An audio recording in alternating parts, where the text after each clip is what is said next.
Hello, and welcome everybody to a new episode of D6. I don't know if anybody can hear me. Just going to look over at the chat just to make sure. I refuse. I just choose to ignore you. Same. Well, your audio's okay. I've heard that there are government agencies actually working on developing a real-life block button. Yeah, John, it already exists. It's called a gun and a bullet. Oh my god, that's the murder. Wow. No, That stuff happened on, that's like actually- Black Mirror actually- level stuff. Actually, I think the most apt example of that in meat space would probably be a restraining order, but I'll take gun and bullet. Oh, John, Well, that just means you're a better person than Hawk and I. Okay, It so also- we're off to it also a very shows that, fine start. Hey, It also Tara, shows that Orion and Braun Yes? are definitely meant to be. did you see the tweet a couple of minutes before this game started? No. Somebody ships us because we're awesome. We're badasses together. Oh yes, I ship us too. So, welcome everybody to D6. And as usual, we'll be here for about a few minutes. No, literally everybody's already here. We could start. We have a full house. If It's a long time. if we could bullshit for the first 5 minutes just to get it out of our system, and also to self-promote, I'd be in favor of that. Yeah, I mean that's what we usually do. Welcome everybody to this week's episode of D6. Today we will be having a new player join us. Hello. Yeah, in which Hello. we'll be introducing her relatively soon today. Actually, relatively like in the earliest part of that I can think of in this episode. But yeah, everybody, welcome Emily, who is an amazing voice actress, who I have recently just managed to start working with because we both have the same boss. Would we call Moon our boss? I'd consider him my boss. Yeah. I sure wouldn't consider him my lover. I would. No, like Moon is a very sexy man. A lot of people would consider him his lover. He's a cool dude. He's my boss too. Right? So we have to thank Moonshine Animations, like, because I believe like the conversation started, Emily, where we're all like, it's like, yeah, I'm into D&D too. I'm all like, which version of D&D? Is like, not really anything in particular. I'm all like, yeah, but you're still into D&D, so. Really? That was it? Yeah. That was Honestly, it? That's girl, required? same. Like, no, that's I literally believe the everybody in this actually- game. It's true. We didn't really play before. Like, Yeah. there was Except like, for Mina, who bragged about having so much experience when I she's trying to didn't talk me brag up into letting Aaron play. I didn't brag about having experience. I said I played a couple times with Jay Smitty once. Like, once or twice. Or did we do 3 games?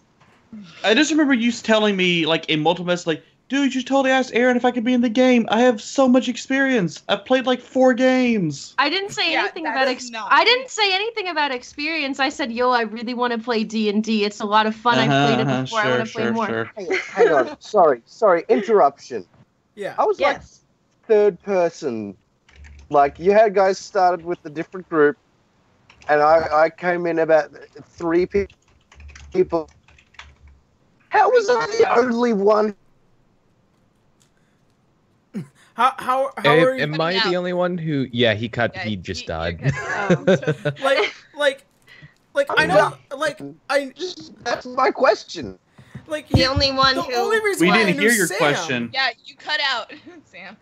Like, the only reason why I knew Sam as well about D&D is because, like, I had talked about wanting to do a homebrew class for Bloodborne in his game on Facebook, and then he's like, yeah, I'll invite you to the group, and then we never played D&D, and then I'm like, what if I just start my own thing? I had like 2 shitty ass fucking cameras at the time, and that's why like I managed to just like I threw this together on like a shoestring budget, and like now like I have like fucking several cameras on only one of them really works very well. Not to mention you used to use toilet paper rolls for trees. That's true. At one point. I use Bakugan for miniatures. I use toilet rolls, like the toilet rolls for trees, and I think I printed out my battle maps. I get the B in black and for white. We started Aaron. out super ghetto. Aaron, I had the B for cheapness. Because last night my friends decided instead of playing our board game for our board game stream, we wanted to do a blind D&D one-off. So I literally had about 30 minutes to put together a campaign, game board, and everything. The buildings were loot crate boxes, and the roads were... I found my legal pad for when I used to go to court, and I just wrote up all my notes from that and turned them upside down and used the back side of the pages as roads. Nice. Nice. But, oh, speaking of loot boxes and whatnot, this month I got an Aki Bento, which is where actually this beanie came from, with Bishi eyes and cat ears, which I always love beanies with cat ears, honestly. I have another They're one that's awesome. like in black, but, That you took from your sister. that I did take from Desiree, yes. I also got a couple of other things that I really want to show off. I just don't know where I put them. Oh, by the way, this month's featured YouTuber over in Aki Bento this month is actually Anime America. And, Yeah, Robin was so Oh. excited. and like, I didn't know. I was like, oh my gosh. So I was a little excited in the video because I didn't know at all. I already filmed earlier today. I filmed as much as I could. I'll be editing that. I'll probably have it out maybe tomorrow if I manage to put together a script. If I don't, I'm sorry. But yeah, freaking Anime America. I gotta find a good place to put the sticker where I know like I'm gonna love it where it is, because I tend to just put stickers where the fuck ever. Like usually all my major stickers are on the side of my computer here because, you know, I'm a fucking teenager that needs to like put things anywhere he can. But yeah, that also something I needed to show off to everybody apparently is that we extended the 1 week of t-shirt sales over on Redbubble for the Bitch Missile t-shirt. We extended that an extra week. So if you haven't gotten yours now, I suggest you do. The sales will stop selling on Thursday because we managed to reach the sales. And also, I got one right here. The Bitch Missile t-shirt. I'm currently wearing the white version of it. But yeah, the design came out looks very good. I'm very happy with the final product. It looks a little light, so we may have to thicken up the characters or the colors the next time we do it. But Desiree did an amazing job on the design. I've been 3D printing a lot of things. Hey, Aaron, how Yes. much do those t-shirts cost, and where exactly might I find them? You can find the Bitch Missile t-shirt. Why is that so funny? Like, that got really like. $26 on Redbubble. Actually, no, it's 25 right now because of how many we have sold. We were able to lower the price just a bit. So yeah, Now for retail that price, is a bargain. retail price it is $25. I get like a small like margin of the profit. Like I only see like 25% of the end sale, but like it's still like whatever we sell is good. And if we like we're sitting somewhere around I think 67 shirts sold. The biggest goal is to sell 100 shirts. That's what we're trying to get to. So anybody that can find a link that has a link to the Redbubble for the t-shirt, please put it in the chat. I might also post it in in my discussion as well. Let's see. Other stuff. Oh yeah, 3D printing. Actually, this might be the one that I use for Emily's character. You'll be able to see it on the stream. But I have been 3D printing D&D characters I've been finding on Thingiverse and also the Shapeways. I haven't printed a monster yet. I have a horrible plan for what I might be doing relatively soon, but I'm saving it. But yeah, if you guys know somebody that'd be just willing to like make the 3D models of the characters for D6 and send it to me, I will 3D print them because I think that's just relatively cool. Also, if you just have fan art in general, or if you have any artistic ability or know somebody that has artistic ability, you know, if you just you know, send them over here, and we'll hopefully, if they are interested in drawing some of these lovely adventurers and the lovely adventures that they have, that I think I would enjoy that. Somebody, I think, who was it that was drawing us from the AU game? I forget who it is. The high school AU? Oh, that was your friend Richard. Yeah. Well, it's not a friend. It's someone, a follower of ours. Martin Zocht over on Twitter. All of I our see. followers are our friends. Martin is Well, your it's not friend. someone. It's not someone I know personally, is what I'm saying. I love his work. I think he's an awesome guy. But it's not something it's not someone I know personally. Personally, I love the fact that he actually drew Detective Joseph. I did too. And Yeah, I loved it. fact Didn't that he also- Detective Joseph looks Angel like Andrew. Panny Alana. I love it. With the little Angel Mustang. Panny. That's The little hot. Mustang with hearts.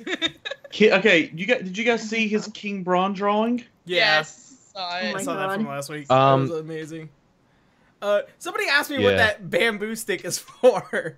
That is for that's for the fucking random businessmen that come to my front door and try to offer me, you know, a 3-month subscription to dildos.com.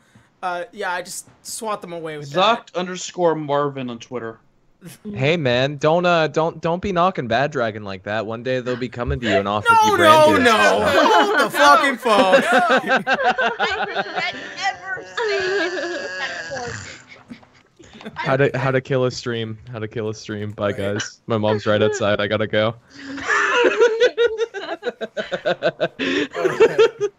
Stuffs all the breadsticks into my purse. Right. Yeah. This is why we talk beforehand, so that I can get all this giggly shit out of my system. Right? Alright, so I think as far as things go, oh shit, I Aaron, forgot. apparently SoCal Gaming got some cool new stock. I'm not sure what that means because I don't.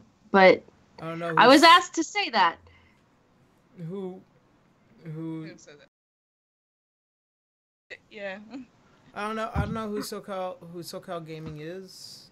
No idea. Yeah. Got some cool new Sorry, stuff. we Okay, don't, never we don't mind. follow everybody who games. Sorry. Yeah. Sorry. Yeah, mate. how dare you I'm guessing speak it's a to us? store in Get off the yard. California because it's called SoCal Gaming.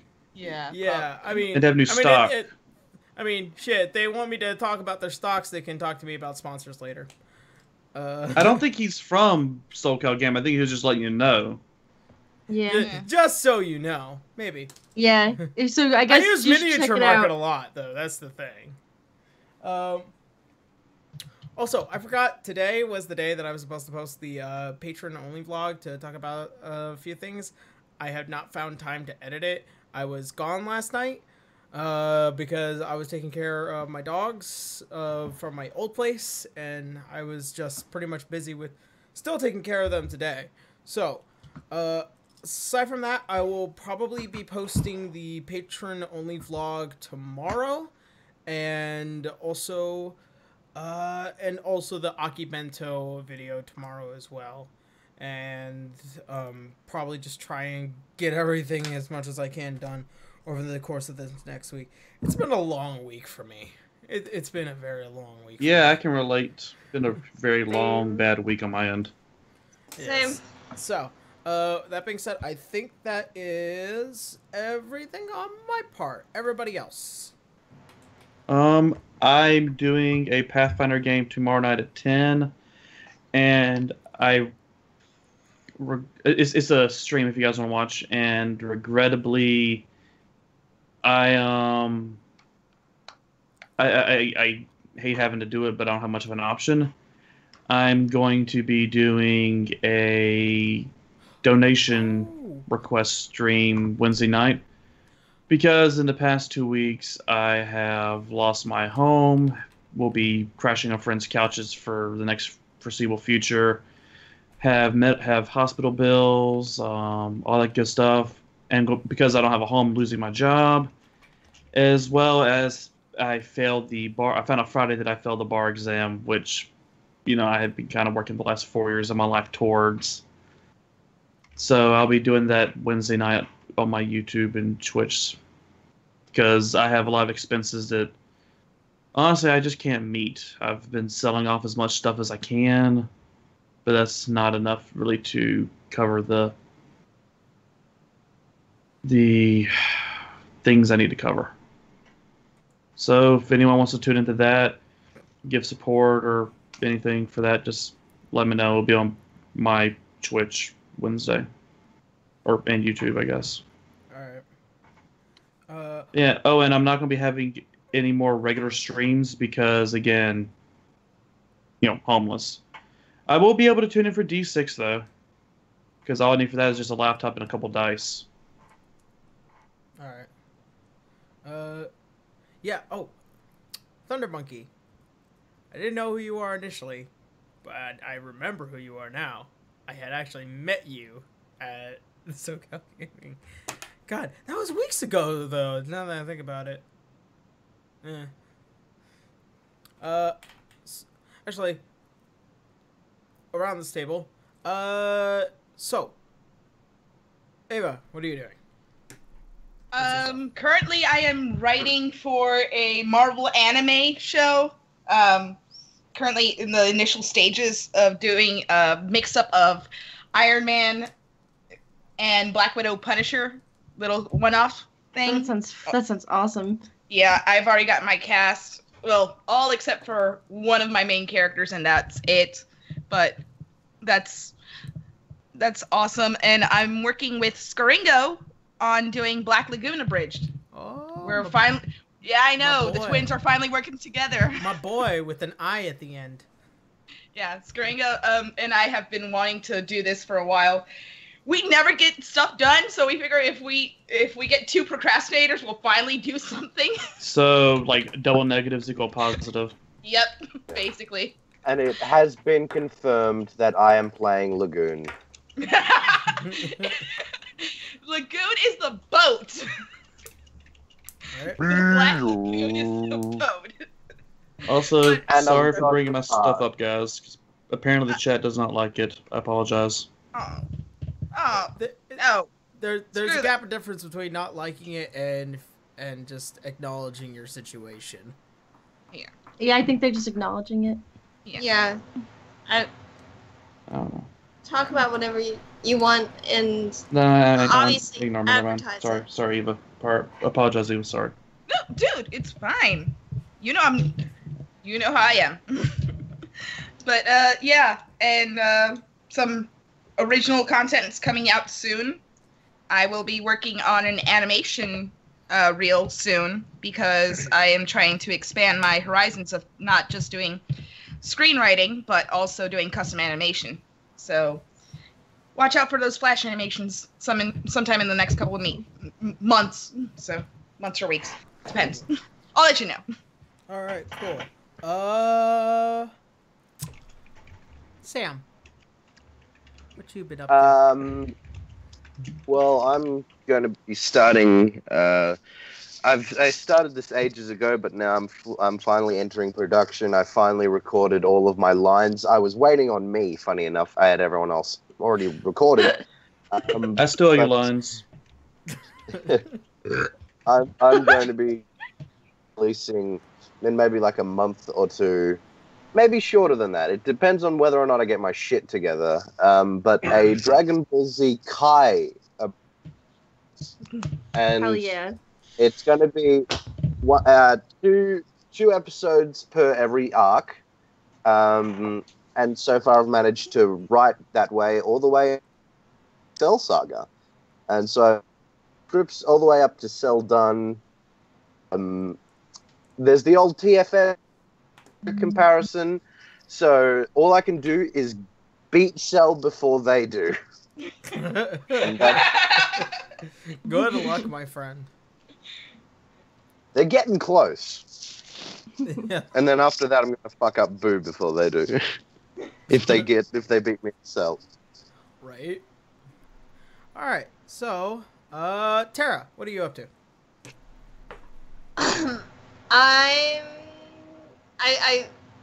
finished my finals last week. I'm collecting lines for Mob Psycho still. I have so far 2 people. Sam and Hawk.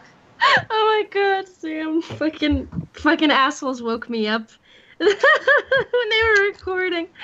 Assholes! No, assholes, thank you for... It was him. Asshole. Sam fucking called me when they were recording and woke me up because he's like, "You need to be here," and I was like, "All right." You see, I was putting too much pressure on him, so he needed some intervention from you. It was a good time. And then Tara made me feel like shit by saying I'm a horrible actor. I did. Oh, come on. Oh my god. Tara. She's not wrong. No, I'm kidding. Oh my god. That's a matter of did opinion. not. I had him. I know I never get any roles for a reason. Oh, that is bullshit. I cast you in everything I have. Listen, Richard, you threaten to recast me all the time. You are incredibly cool every time I act for you. I'm just giving you a taste of your own damn medicine. I've only directed you like twice because we had to redo some stuff. What an 3 impression. times. Oh yeah, I forgot about Akane. You see, Achan. Ivan. You see, Ivan. Money. If you don't make anything on the internet, none of your actor friends can be pissed at you for not casting them in your stuff. God damn it! Why do I see that meme in my head? You asshole. Yeah. That does remind me. I am recasting everyone here as I'm recasting you. Sorry, Red as a Tomato is going to be taking your place. No, but I love Jane. I've never. Yeah, she's going to be playing Bulma, Chi Chi, Yamcha, and Tien. Now I'm so sorry. You know now what? it's changed. Alison, they have another announcement. With you Red as sing. Tomato will be the new voice of Braun in D6. Right. Jesus. You know, As long as she doesn't replace Arya. I've never met her. You- I have you her want- added on Skype, She's very but I busy. don't know how. She's I have no precious. idea. Here's the joke precious. about Jane. Okay. Like the joke is like is it better that you're replaced by Jane or worse that you're replaced by Jane? Well, Jane's better than all of us, so yeah. Or at least better than me. So I feel like if Jane was the dungeon master, things would get far more interesting. Oh my god. I think she would die from embarrassment and saying, "Oh my god." No, you know every what? 30 I could seconds. honestly see Jane being like a very evil dungeon master. Yeah, I could honestly imagine her being the funhouse dungeon master kind of archetype, if you ask me. All right. God, I feel like I gotta meet her now. All right. Thanks for hyping me up, you guys. So, Tara, anything else? No, that's it. All right. Mina, what have you been up to? I mean, I posted a song the other day, and you cameoed in the beginning. That's pretty much. Yeah. I mean, I I've been died. auditioning. Yeah, I know, really sad, but a good song. I've been auditioning for a lot of projects on Casting Call.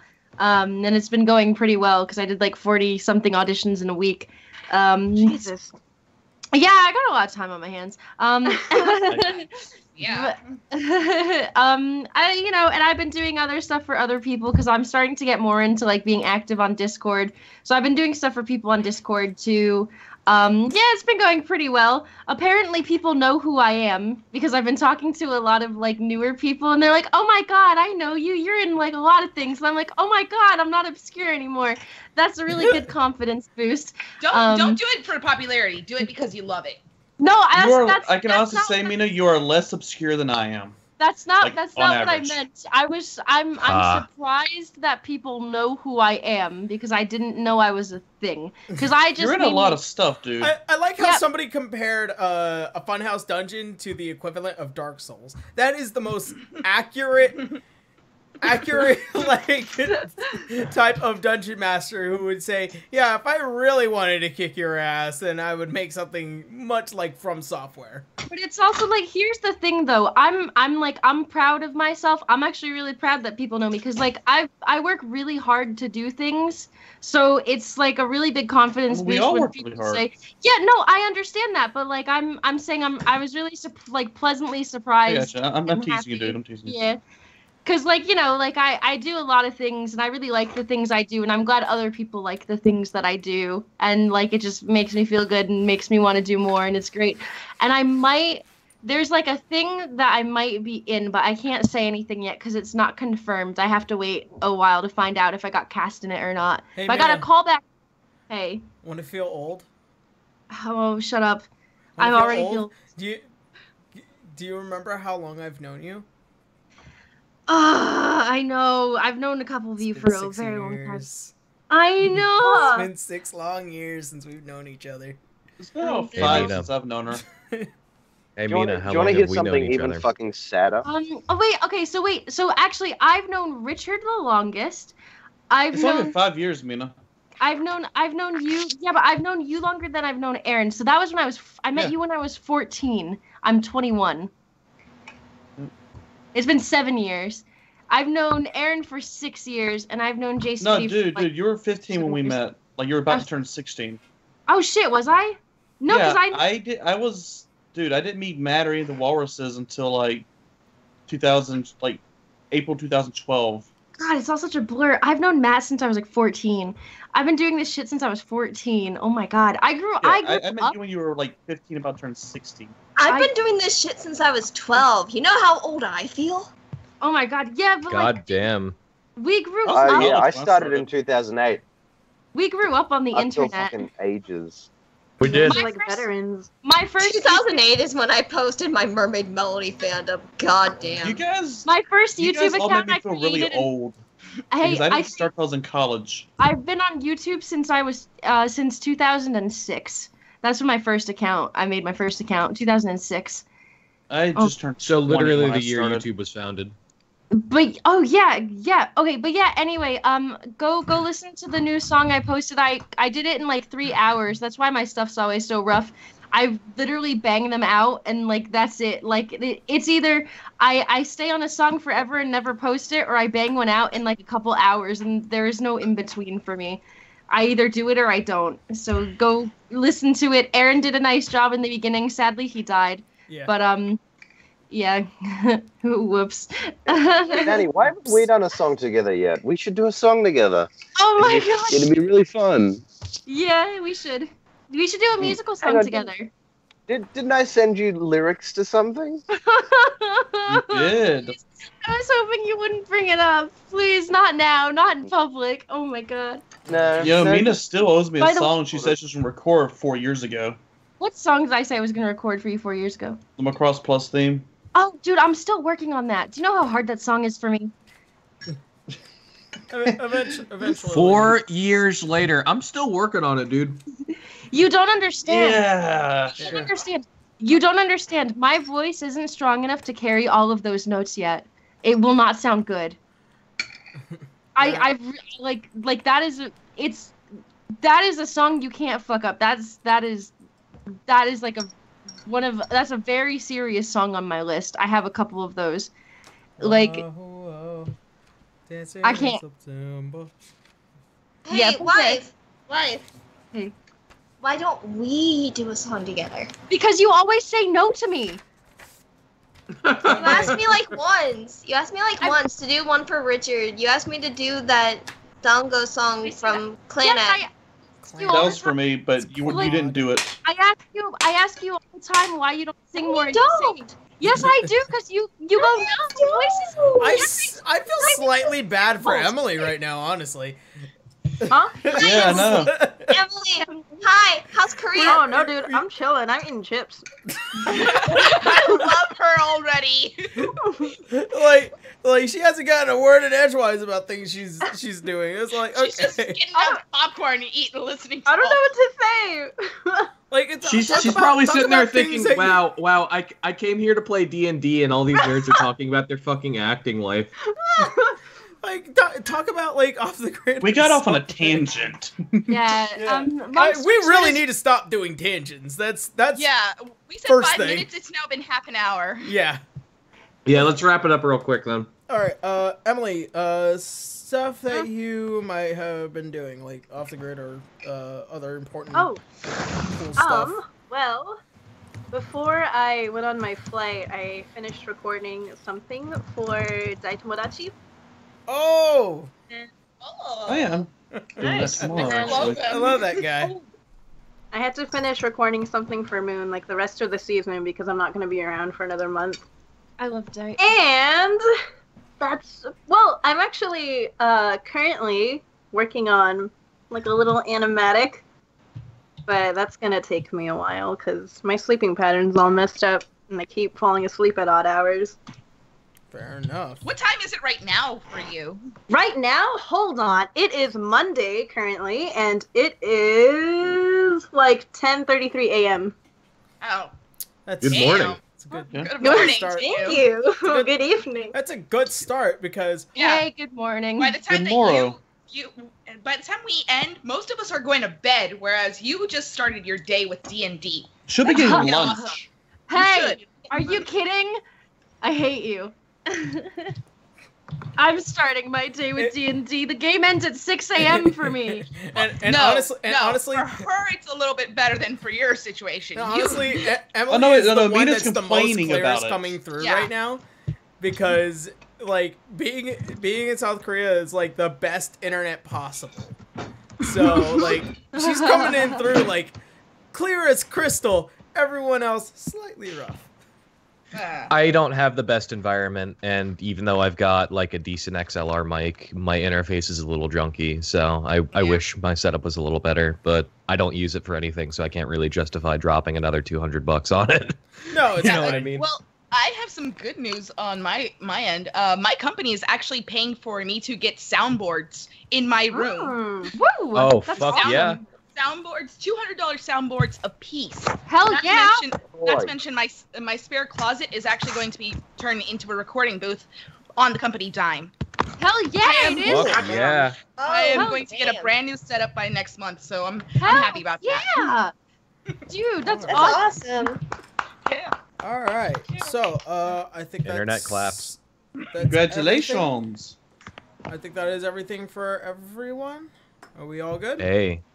Hey, I don't do anything on the internet, but I'd like to dedicate my designated shilling time to reiterate that you should go watch Richard's charity stream. Yeah. He could use the viewership and the support.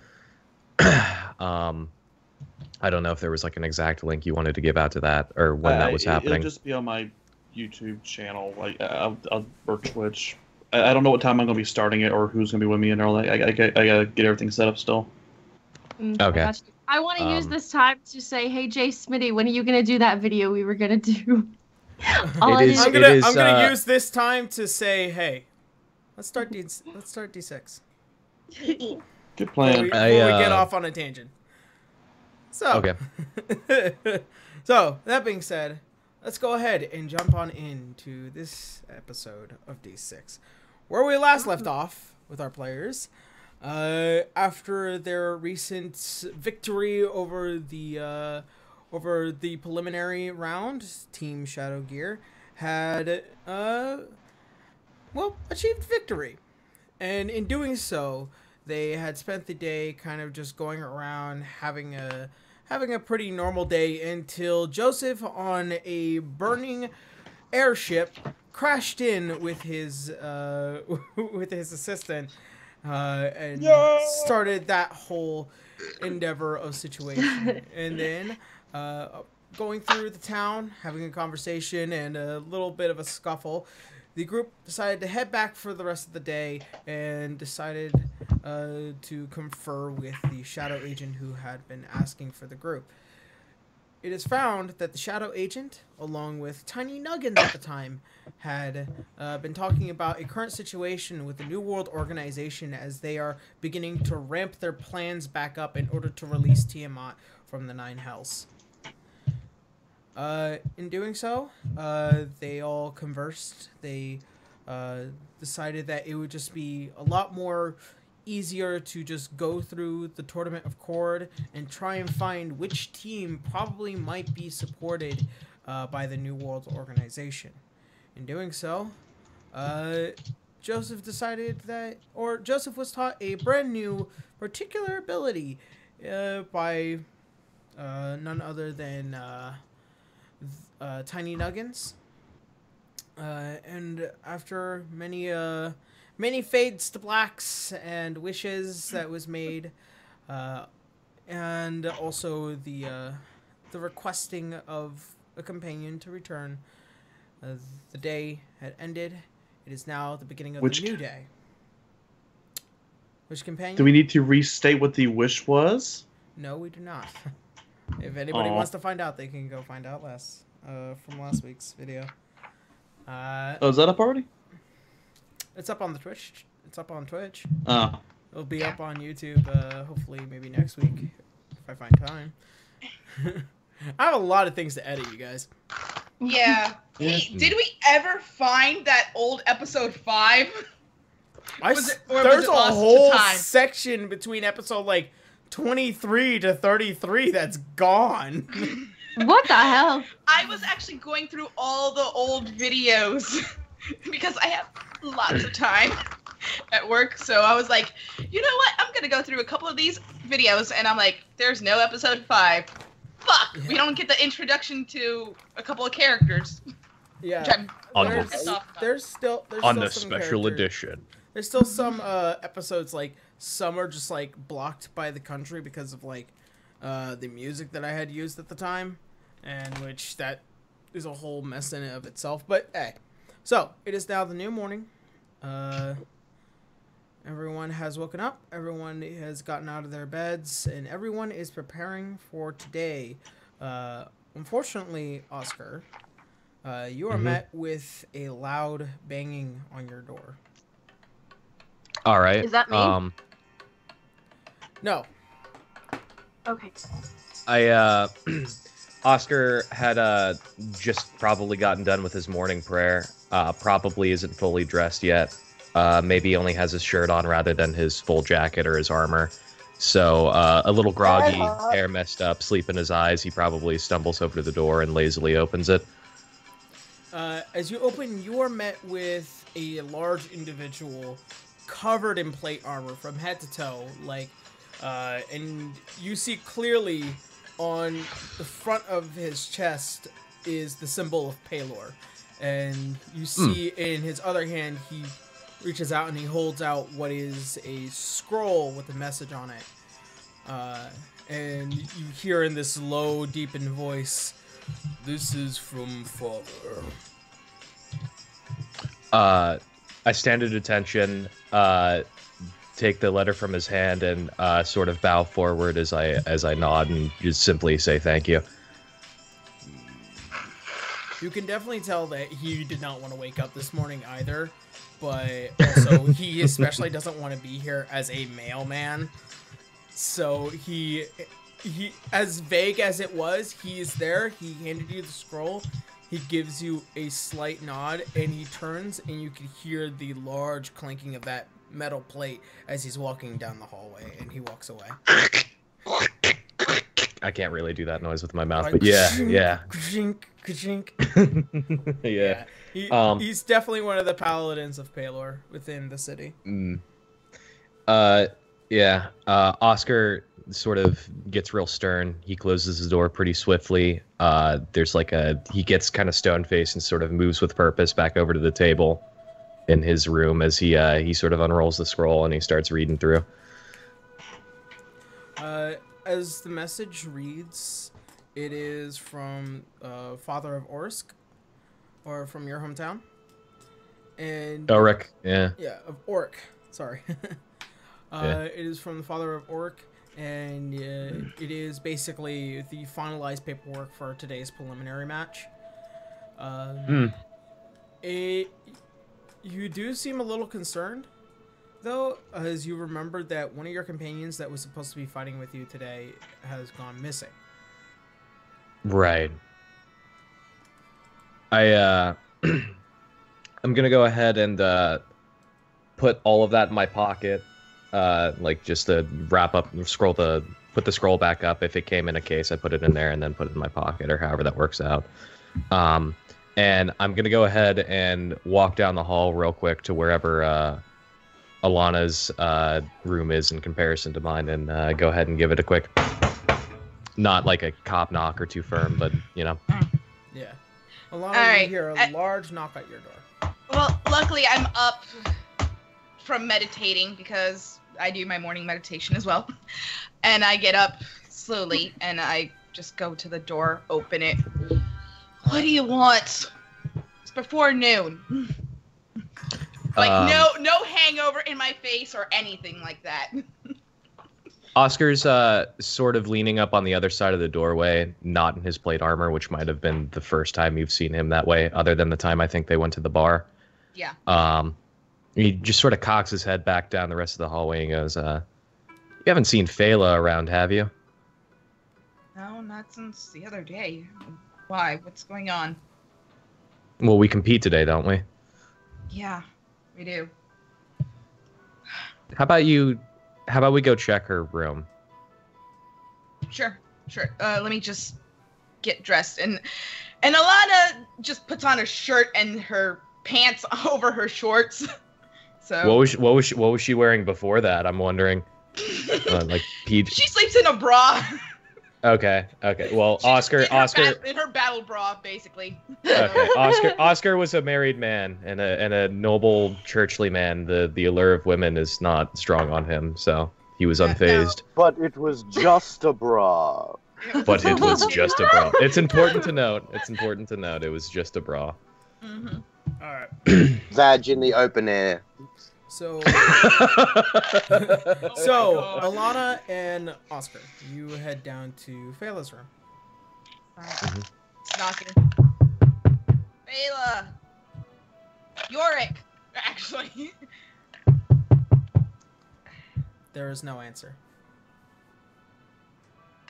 I think at that point, Oscar reaches for the doorknob himself and turns it and slowly pushes it open. As you reach for the doorknob and it unlocks easy and you open the door, the room is dark, the curtains are closed. On the bed, however, there is a skull with a knife through it and a piece of paper close by, along with on the side table an assortment of magical items that Phala had collected over the time, neatly placed on the table. I think the first thing Oscar would do is reach over to the blinds and open them to get a better view of the room. That leaves Alana open to do anything if she had wanted to. Slowly, like, I mean, it's not completely dark from what I assume, but it's like she's walking carefully, I moved over to. Yeah, she's walking carefully, just trying to see if there's anything that she can distinguish with her dark vision. If it was that dark. It wasn't. It's not as dark as one would assume. It's just that the curtains are closed. I mean, there's still like morning light that peers through, but like it's not so dark that you would fall over yourself. All right. Well, I'm gonna do a check to see if her bags are here, to make sure, or if she's left willingly, or if she's Go ahead, make an investigation check. Yeah. All right. 15. As far as you can tell, like, aside from what I've already described, there's nothing that indicates like a struggle or that she left forcefully. It seems like it was just a normal, like she just up and gone. Maybe she and Yorick went somewhere. I mean, that hard. I'm worried that skull on the bed is Yorick. When she says maybe her and Yorick went somewhere, I think Oscar walks over to the table and holds up the skull and sort of examines it and then looks back at her and he goes, her and Yorick, huh? What is that? He holds it out in front of him to give her a better vision of it, and he says, I think it's Yorick, and it's a skull, like Aaron had described with a dagger through its forehead. Alana's dumbfounded at this. Like, she would never leave him behind for any reason. But I'm just gonna investigate to see what had happened. Like, if it's a magical dagger or anything of the sort, because I don't know Yorick that well. While she's making that roll, Oscar sort of hands her the skull as he reaches for the paper. Alright, I hit 19 on this one. The dagger isn't magical, but the skull looks very familiar in the form of Yorick. Okay. At that point, loss at this point. She doesn't know what to do, what to say, or anything of that sort. She's just gonna stay quiet for the moment, trying to process everything. And as for Oscar, the note that you pick up gives many details on a situation in which she felt kind of in a bad situation for herself, and she had left to a dimension which is unfamiliar to you and to herself. There's a lot more that goes into it, but on the note, it does describe that the items that have been left on the desk are left for the rest of the team. Alright. Can we see what the items are, or do we just... Yes. Alright. If I remember correctly. I mean, are they just openly out there, or do we have to investigate to see which ones they are? They're just openly out there. Okay. Can I get the stuff back I bought her? The white dragon robe is there. The ever-smoking bottle is there. I believe the ring of spell storage is also there. Okay. And I also think that's actually pretty much it. Okay. So yeah. I'm pretty sure. If I could get a quick synopsis of what each of the... I know what a ring of spell storing does. The bottle of Eversmoke and the white dragon robe, if I could get a quick synopsis of what they do. Not necessarily the item's description, but what they do, the white dragon robes have an 11+ dex mod for your AC. It has ice resistance, and it allows you to cast 1 levitation spell a day. It's what we took off Allrog when we killed him. Yeah. The ever-smoking She wasn't there for that. You can use an action to remove the stopper. A cloud of thick smoke pours out in a 60-foot radius from the bottle. The cloud's area is heavily obscured. Each minute the bottle remains open within the cloud, the radius increases by 10 feet until it reaches a maximum of a radius of 120 feet. Alright. Alana picks up the smoking bottle. I mean, now's a good time as any. Always did wonder what... Oscar kind of looks at her concerned, like she's about, because he can clearly see into the glass and see that it's not a liquid, like it's some sort of vapeish gasture. And he sort of gives her a cock eye, and he's like, "You're not seriously going to try and drink that, are you?" It is most certainly a magical smoke that is emitted by this bottle. Yo, Vape Nation, man. Vape Nation. Right? See, I knew you were gonna go there. All right. So, real quick, Braun, Monda, and Arya, I want you to pick a number between 1 and 3. Don't pick the same number. 2. 3. Are they there? Yep. Okay. Are we there? Okay. Oscar sort of scratches his chin as he picks up the white dragon robe, and he says, "We should probably go to Arya. I feel like she's sort of the group leader. She might know how to distribute these." Oh, I got you. Alana Somewhere just looks Braun at feels- him for a second and is Somewhere just Braun feels glaring at insulted him. as well. It's like, Arya and Braun are co-group leaders. Thank you very much. you think this is a democracy, kids? No, it's a dictatorship, and we're the dicks in charge. Hey, you may have been dictator for a while, but the queen is back, okay? Queen bitch, maybe. Exactly. That's nice. So, Arya takes the items. well, You're not there yet. you're there. well. You're not there yet. Oh, Yeah. damn it. Okay. You're not. No. All right. You're also not in your room either, remember? Yeah.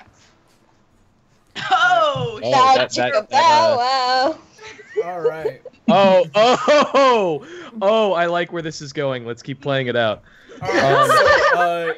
So, through everything that you were able to find inside of the room, as much as you were able to gather, there's nothing really much left. So you guys just end up leaving and closing the door, kind of giving whatever final respects you wish to give. So from that point, Oscar, what do you intend to do? I intend to walk right over to Arya's door and knock. All right. It's gonna be another just 3 quick. Alana is actually going to walk over to Monda's door and knock. All right.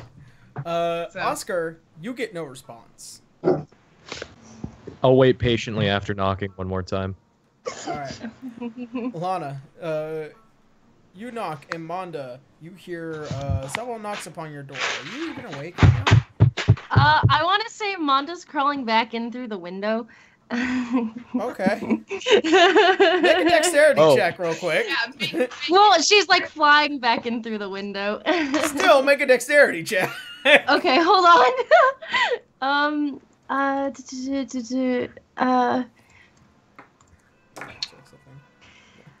Hold on, where's Fucking my lucky dex? nobody was out in the middle of the street, by the way, Monda. 18.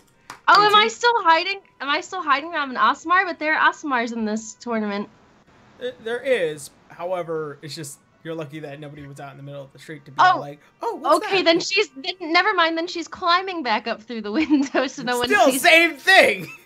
Yeah, okay. Same thing. So They'll be okay, like, yeah, but you like, do call make the cops. your dex. You do make your dex check. You do make your dex check, and nobody noticed. It's too early in the morning for Honestly, anybody to give a it's shit. less suspicious to be flying than just like climbing. Yeah, yeah. Whatever. It's whatever. This is like a as you shadow agency building, right? Like, people expect weird shit to be going on around here, I think. Shadow agency means discreet. Right? So, Monda, as you manage to call right through your window, you hear on your door. Monda, Honda's just like, Get oh, up. she's just like, oh shit, it's too early for Alana to be awake. So she like throws like the blanket over her and like goes to the door and goes, I'm coming, hold on a second. And opens it and is like, what's up? You're never up this early. Bela's gone. Like gone? Like, she's gone. Gone. Just no trace, disappeared, gone. I know that we didn't see her the other night, but like definitely for good, left, gone by letter. As in, she's gone. She is not in her room. And York's dead. York's dead? See for yourself. You can go to the room if you want to pay your respects. All right, give me a moment. And Monda like closes the door, gets changed, and then goes back out. Were you flying naked? She wasn't naked. She was in like workout clothes, like not like pajamas. That's not period appropriate. She's in casual athletic medieval wear, so like maybe a tunic and trousers. She's all sweaty and gross. Like, dude, she's got to practice doing her stuff. She has to stay fit. Like, she was doing her morning like workout kind of shit. Like, she's definitely wearing a nice pair of khakis, but apart from that, like, right. While Monda's getting changed and all that, can we cut back to Oscar? Since getting changed probably takes some time. Yeah, Oscar, there is no response. I think Oscar just goes ahead and lets Arya have her piece. She's probably still sleeping and really needs it if she's not answering the door. So Oscar goes ahead and walks over to Braun's door, see if he can't get him up. So he goes ahead and he gives the quick 3 knocks. Quick 3 knocks. Yeah. Braun and Arya, you guys are knocking the door. Scramble! Braun's still like half asleep, holding Arya, just like. Arya wakes up immediately. Braun, there's someone at the door. All right, hand me the sword. I'll kill him. Then we'll go back to sleep. I don't think anyone's threatening us. I think they're trying to wake us up. Grab your clothes. Waking up's threatening enough. He just turns over and aside. It's Oscar. I'm definitely killing him. Get up, you big bug. Braun gets up and throws on his leather pants and walks to the door. Braun, you open the door. There is still a partitionally naked Arya getting her clothes on, in which you widely open the door, and Oscar I don't is widely open, just enough. Enough to give Oscar an option to make a perception check. All right. Well, Oscar really sucks at perception, so I think you guys are gonna get fucking lucky. Hold on. 14 plus 4 is 18, so I think that's Oscar, enough to notice a silhouette behind somebody. Oscar, you managed to see past the triangular like opening of Oscar or of Braun, with his arm on his hip, and you managed to just see barely the ashen blue tail of a comrade you know of flick around as it is getting inside of a pair of pants, and beyond that you don't see who else is inside, but you do see Braun. There is a mirror though, and you see nips. No, there isn't. But somewhere deep within the agency, you just hear a random dwarven man say that out loud. God.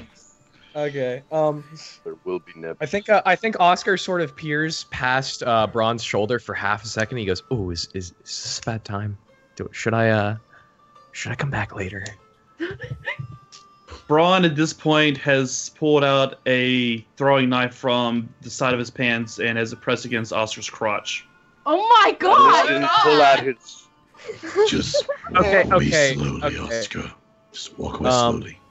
If I see Braun pull a knife on me, I'm actually gonna reach down for his hand and try and like twist it. Like there's gonna be some combat rolls in a sec. If there's a knife being pointed anywhere towards Oscar, it's a combat roll. I'm just saying why he's ogling Braun's girlfriend. No, okay. So it wasn't ogling. It's like he He notices, he peers past, he sees it, he goes wide, and he goes, oh, and he snaps back like he wasn't supposed to see that, and he looked like, he was like, oh, I'm so sorry, is this a bad time? Like, that's kind of how... He's been real polite. Don't threaten him. Yeah, 'cause, oh, is this a bad time? Should I come back? Like, that's kind of the tone What he's is at. it? The damage is done. We're up. When the two of you are ready, if you want to come down by Fela's room, I had something to show you. It's rather important. Braun looks over to see if Arya's dressed yet or not. I'm dressed now. Hope he liked what he saw. Oh my god. I saw a tail. Oscar is sort of like blush red and sort of like, I'm Paylor, God. And he's like just stepping out and letting you guys move. Braun whispers in his ear, Paylor is not the god or goddess you should be praising right now. Oscar. Praising these rockin' tits. Oh my god. So saith the Braun. You now take notice who keeps saying that. It is a meditating Joseph in the middle of the courtyard who manages to just be hearing all of this. Like from the window of the hallway, we can see out into the courtyard. Yeah, like he's that. just saying this out loud. Right. Joseph just meditating, trying to control this new ability. I think Oscar peers out the window to see that, and he looks back and he goes, "Should we invite the short man up here?" Short man. He's not a short man. He's currently 6 feet tall. Yeah. It's the tallest. still short of Braun. I thought he was a dwarf. 6 feet tall. 6 feet You tall. remember he had his Hulk spell last game? Oh. Yeah. He Is that still training active, his or- That's ability. still active for him. Isn't it 24 hours active? I have no idea. I haven't gotten any of the details of it yet. All I know is that He's just I'm practicing. Dragon Ball Z-ing it. You know, like Goku, like doing Super Saiyan so he can control it for longer So- and use less So energy. you literally he's literally just shouting in the middle of the courtyard in like a fighting pose. Yep. Yeah. No. Like Goku will just like stay Super Saiyan for like days, just to better control the energy flow and shit. Not shouting, Yeah. just be gold hair, blue eyed. Yeah. Mm. So Joseph is a dwarf, but Big Nuggets he's a tall man. Yeah. Yeah. Big. Yeah, that's his stealth name now Yeah. Big nuggets. from last game. Remember? Yeah, because there's tiny and there's big. All right. Can we go back to Alana and Monda, who just slammed the door on Alana's face? I didn't Yeah, slam okay. it. I didn't slam it. I said, give me a minute, and I closed it. You don't close doors on me! I can close doors on whoever I want to close doors on. Hearing this, Braun pokes his head down the hallway, following Oscar. Just watching Alana and Amanda argue between the door. It's like, all right. Monda changes and like comes back out. Whatever. Hey. So Choir boy, what's up? Oscar sort of nods over towards Phelu's door as he opens it, and he says, "Go take a look at the table." All right, I do. What do I see, Aaron? You see several magical items that Phala had in her possession. One in particular that you helped her buy, which is the ever-smoking bottle. A skull with a dagger through it and a note that was replaced when Oscar had read it. I pick up the bottle and York's skull. I just look at it, just kind of hold the skull in my hand for a few minutes, just staring at it. To be Yep. or not to be? The skull itself, much in the shape of Yorick. Can I roll to, investigate enough to see if it actually is York? Because Phala may have had more than one skull on her. Yeah, go ahead. As he's rolling that, That is Oscar turns the corner and he says, "Alas, poor Yorick, I knew thee well." Oh. I hate you so much. It is. What do I need to roll for, Aaron? It is perception. Just to check. Okay, like, so if that is a 25. Yeah, it's very much in the shape and design of your. Am I in the room too? Did we all go in at the same time? You just changed. You didn't go with me. I said, let's go. I said it took a moment to change. Hey. Alright. Can I like be like entering the room as I'll follow he's right investigating? Yeah. Yeah. Like Manda just like walks in, stares, notices the skull. Can I say that I already know it's York, or do you want me to roll for it? Like based off of passive perception, you can definitely tell it's in the shape of Yorick. Okay, Manda just says, well, that's one way to shut him up. Oh, come on. Oh, shit. You should have put a knife through his mouth. That would have shut him up. Oh, my Braun God. sits. Braun just looks at the skull kind of oddly for a moment. He walks over to another table in the room, sits the ever-smoking bottle down, uncorks it, and sits York's skull over it. Within the matter of seconds, the entire room is filled with smoke. Why would you do that? What is this? It doesn't Joseph smell knows bad. that. It doesn't smell bad. It doesn't obstruct your breathing all that much, but it's still a black misty smoke, and it's fucking weird. Those even with That's how we dark would have sight, wanted to go. those even with Blazing dark it. sight find that the entire room is completely obstructed in view. I put the cork back on. Make a perception check with I'm disadvantage. still holding it in one hand. Even so, you are in the precipice of trying to figure out where even like the top of this thing is. So what do I need to roll? Make a perception check with disadvantage. Wow, I literally rolled the same exact number on both. 17. You managed to just like finger your way around and be all like, okay, that's where it is. That's where it is. There we go. And you managed to cork it, and suddenly the mist begins to dissipate, and the room becomes clear. That means I a was sick just bottle. trying to make it. I was just trying to make him into like a, fog machine. I thought it'd be cool. What's a fog machine? Whatever. Clearly, you don't go to theaters. enough parties. I'm Or Alana's plays. just at the end of the door. She's like opening it wide open just to let the smoke clear. Like, I think somewhere along the way, Manda fell on the ground and is just like sitting there, like, huh. Is Arya there yet, or is she still changing? No, Arya's there. Okay, I didn't hear her say that she was in there. That's fine. She went with Braun.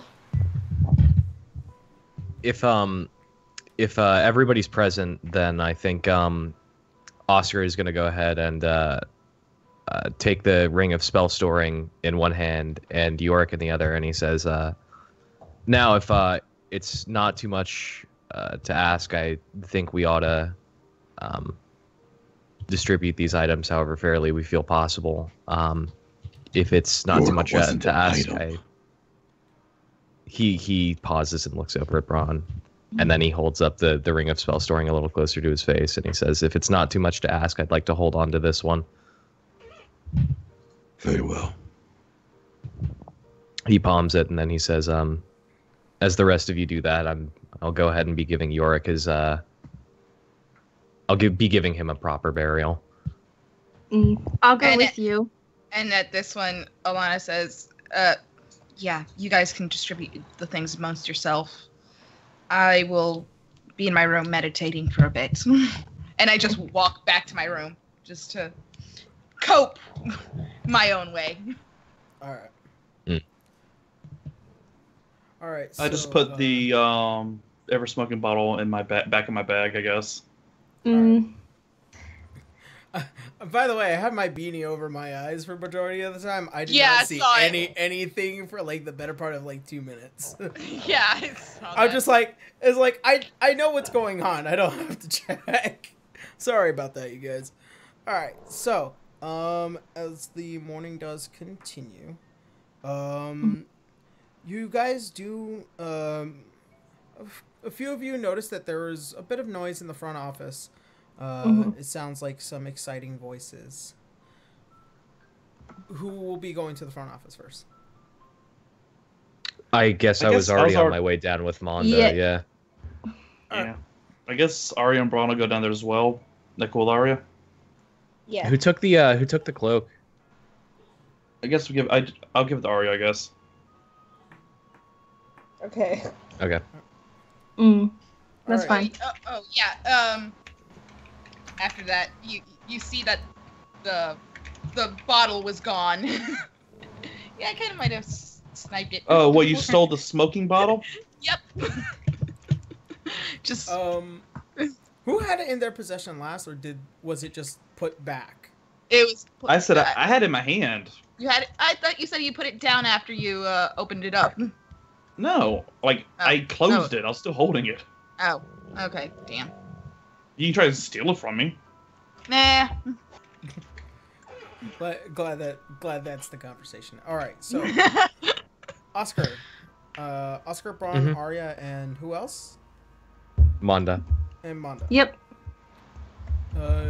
You guys notice the quite a bit of a noise coming from the front office, and you guys begin to head down. You notice the main assistant, Nina, is currently greeting a elven girl who is dressed in a maroon like robe, boots that come up to about her knees, black pants, slightly long brownish hair braided, and large elven ears, who is carrying a large copper rod with a greenish sphere attached upon it. And enter Aronia. And I know Nina personally? Yes, you do. You've known her for quite a few times that she has come to your village in helping with trade from her kingdom initially. Hey, Nina! Listen, I kinda sorta ran away from my uncle's place. I also stole his staff. Because I'm not really supposed to go anywhere, but I've lived for 58 years and I just want to do something. I want to go on like one of those crazy adventures that I've always read about in those books, you know what I mean? So I was wondering if you could, hook me up with something or help me get started. Do we overhear this? Yeah, she puts her hands out. I think we're standing. Can I just say, in Monda's mind, she's just going, same girl, same. It's like, Rona, calm down. Don't worry. We'll probably try and figure this out. I'll talk to the agent real quick and see if we can solve your current living predicament.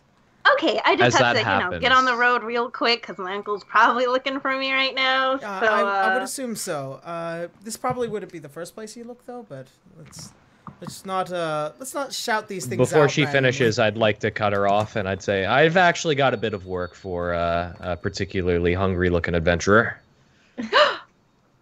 Well, that came out super wrong. Braun slaps Oscar in the back of the head. Hungry for adventure. I mean, ow! Why'd you do that? Monda just like glares at Oscar. Yeah, look.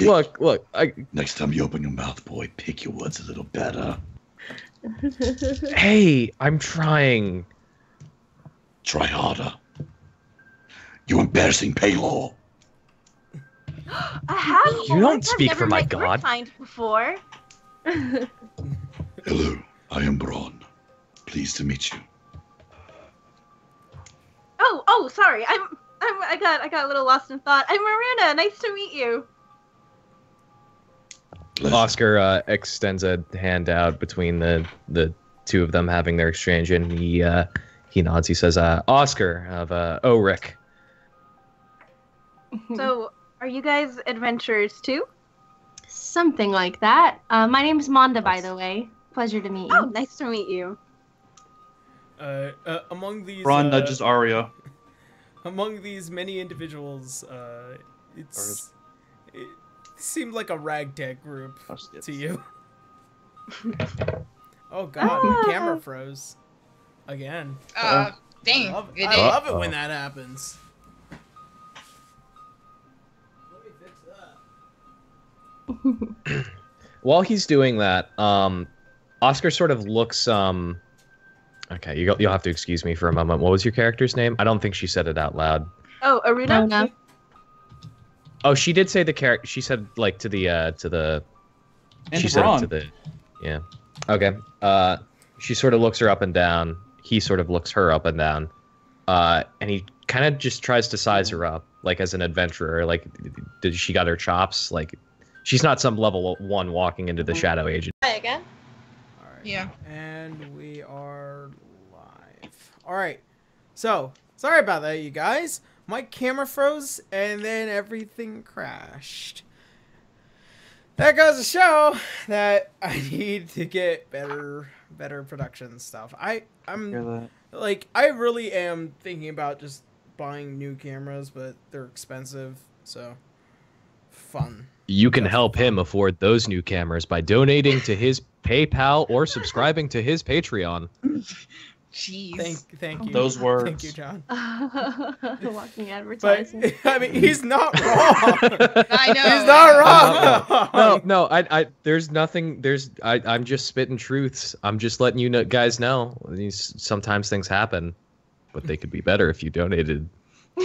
Stop it! I just want to let you know that man. you could. I need to let everybody know right now that you could save 10% or more on your car insurance by switching to Geico. No, you can't. That is a lie. Did you know that if you or a tried loved that. one has been diagnosed with mesothelioma, you may be entitled to financial compensation? Tangents. JG Wentworth, Okay, 877 okay. cash now. Stop. Tangents. Not. So we left off with I think Braun shaking hands with the new elf in the party. You interrupted us. Yeah. And I was trying to interrupt, and then just before we cut off, I was saying that Oscar is going to sort of look the elf up and down because he wants to make sure he's not like trying to hire some level 1 adventurer who thinks they're more than they are. You know what I mean?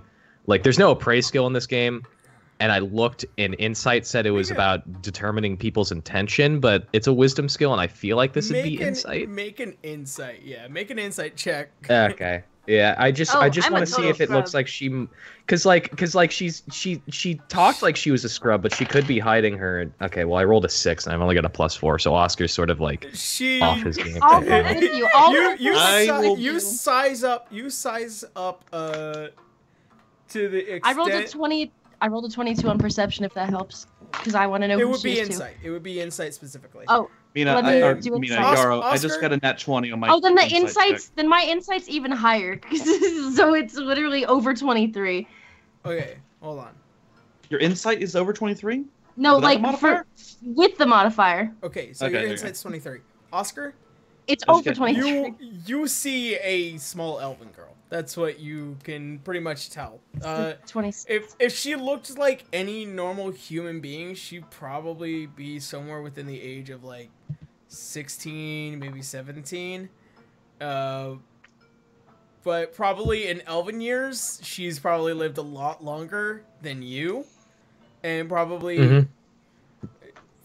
given the fact that she literally just said she ran away, and given her equipment, you could probably tell she probably had a little bit of trouble getting out.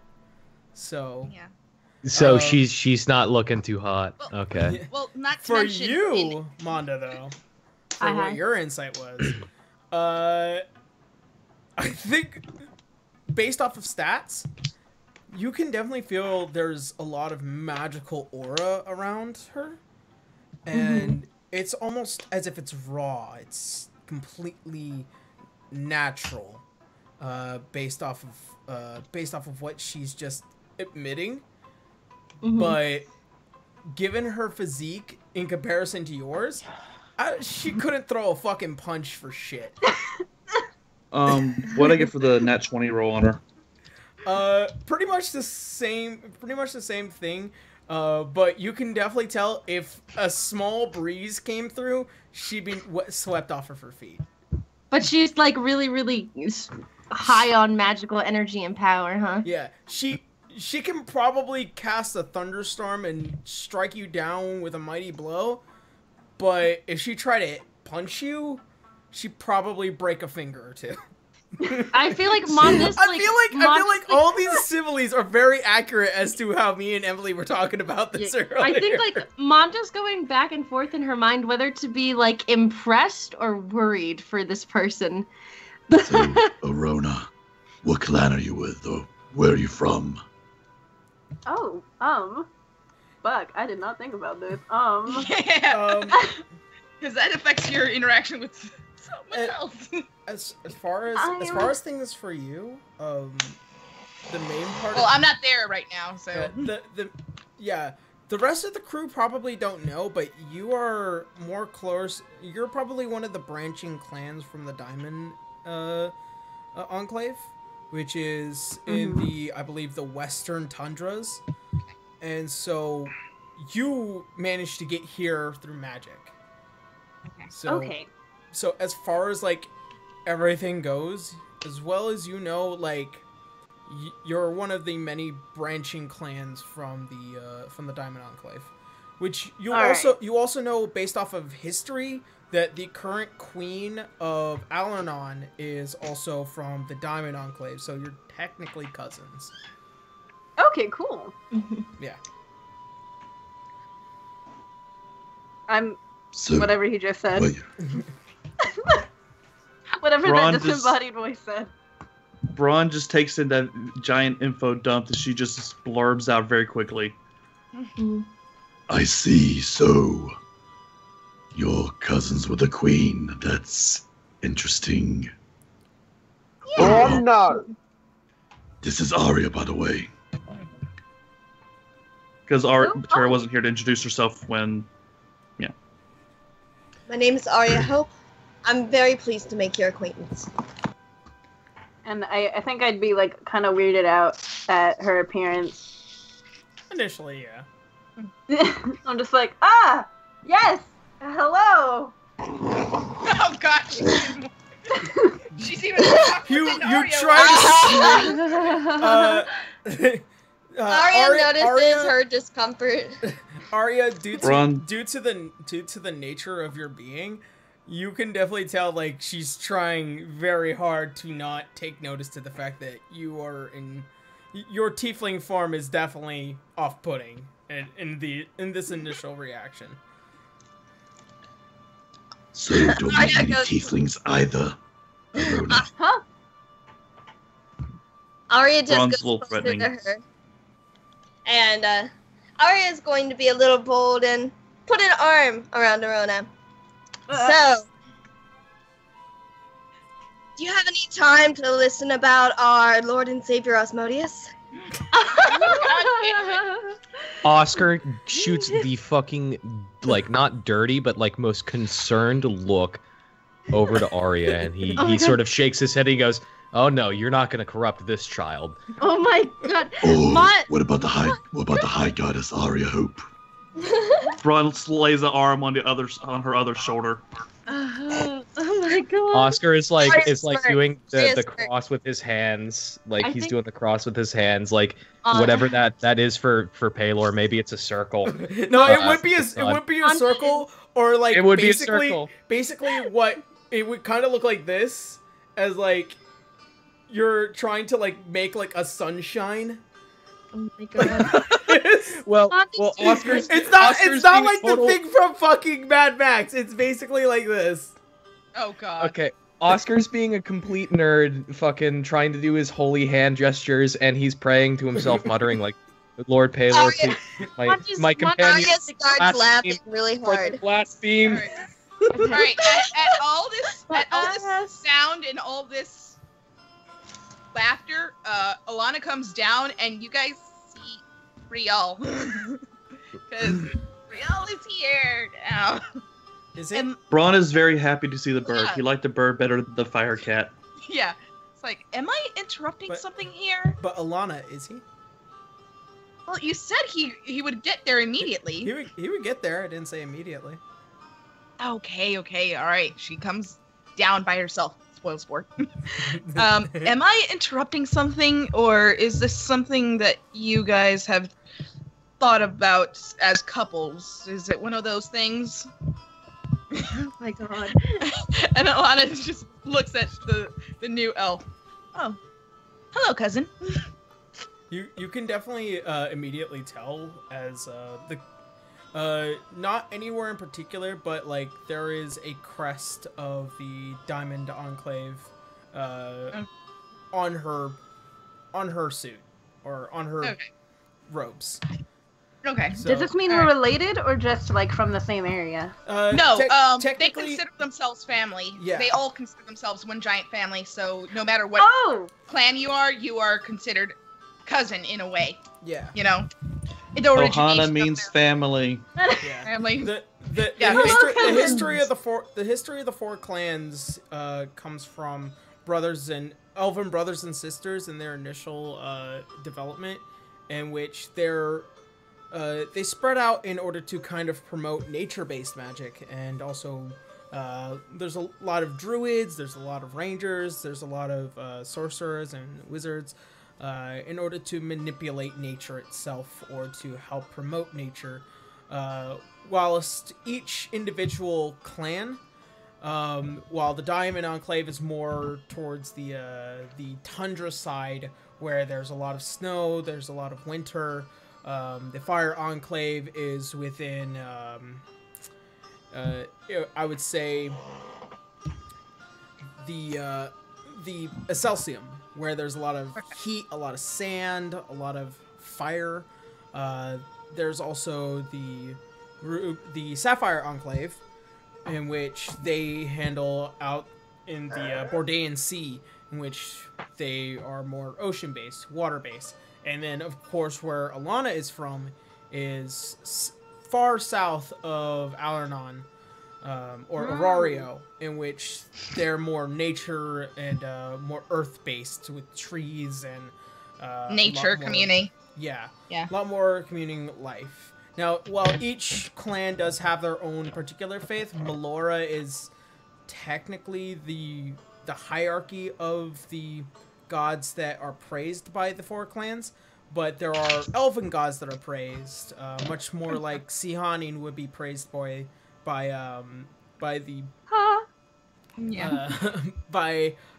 some various clans, but mostly the Diamond Enclave does kind of promote more towards Sihanin or Bahamut, or they do. Some of the lighter and well-known gods aside from Melora. Okay, and Alana comes down and she looks at this young elf and says, "Welcome. My name's Alana, and it is a pleasure to meet you, cousin." Pleasure. Basically, being as pleasant as possible. Oh, pleasure to meet you too, cousin.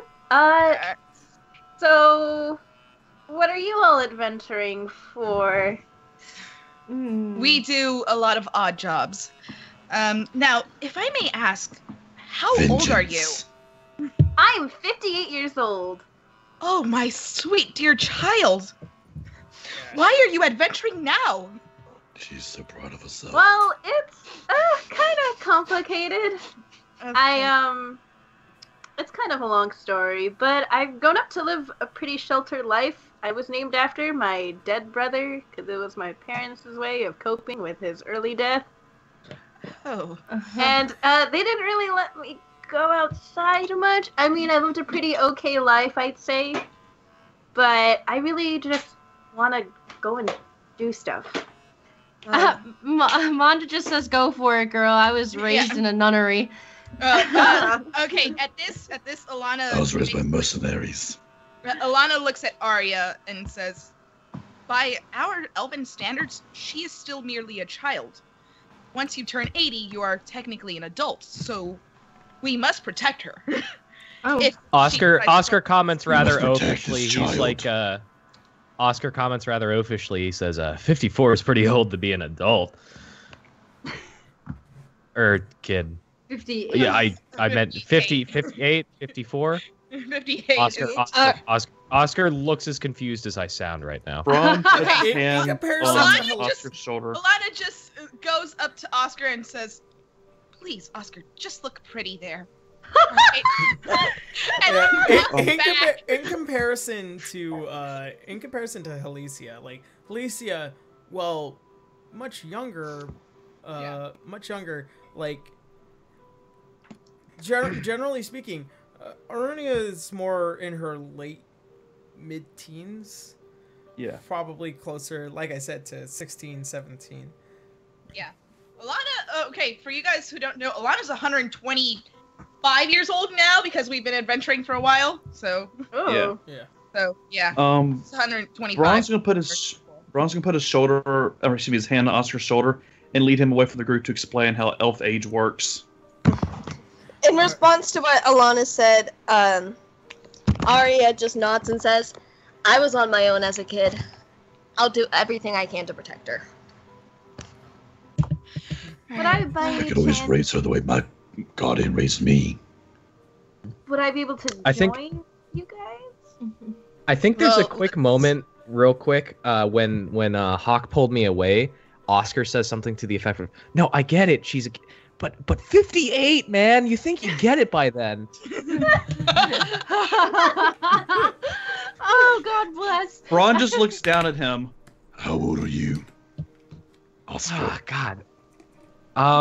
You're probably the This youngest Oscar person wouldn't- here. Oscar's in his like mid-20s. I thought he was think? 24. I thought you said he I'm- was 24.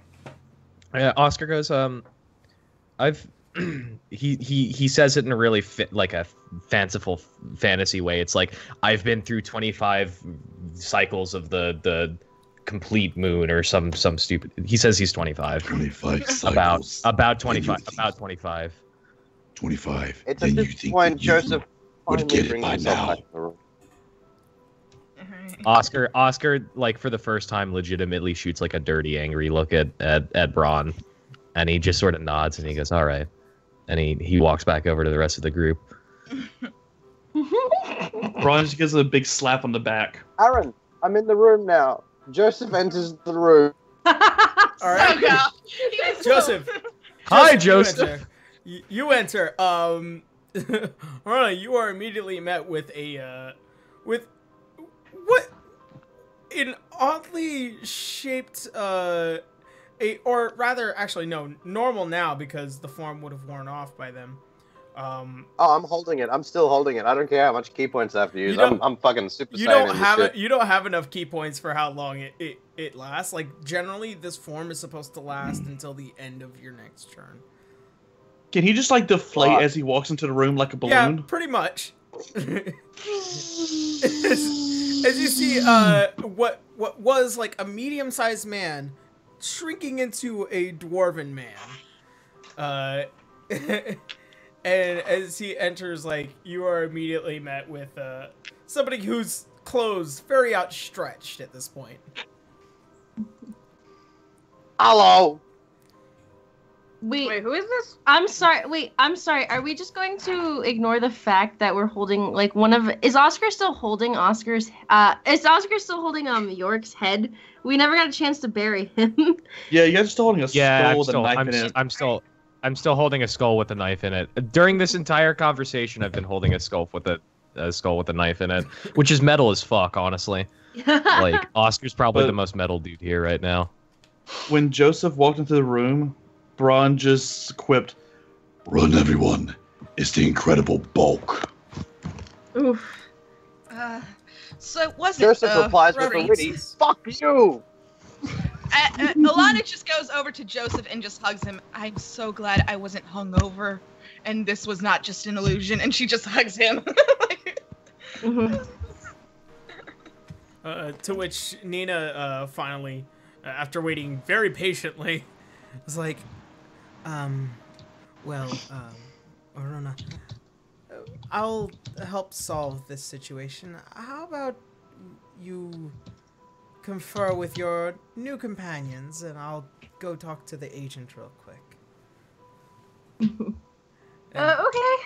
And she gets up and she immediately almost tries to keep herself from bolting down the hallway in order to make sure, like, with post haste to solve this problem.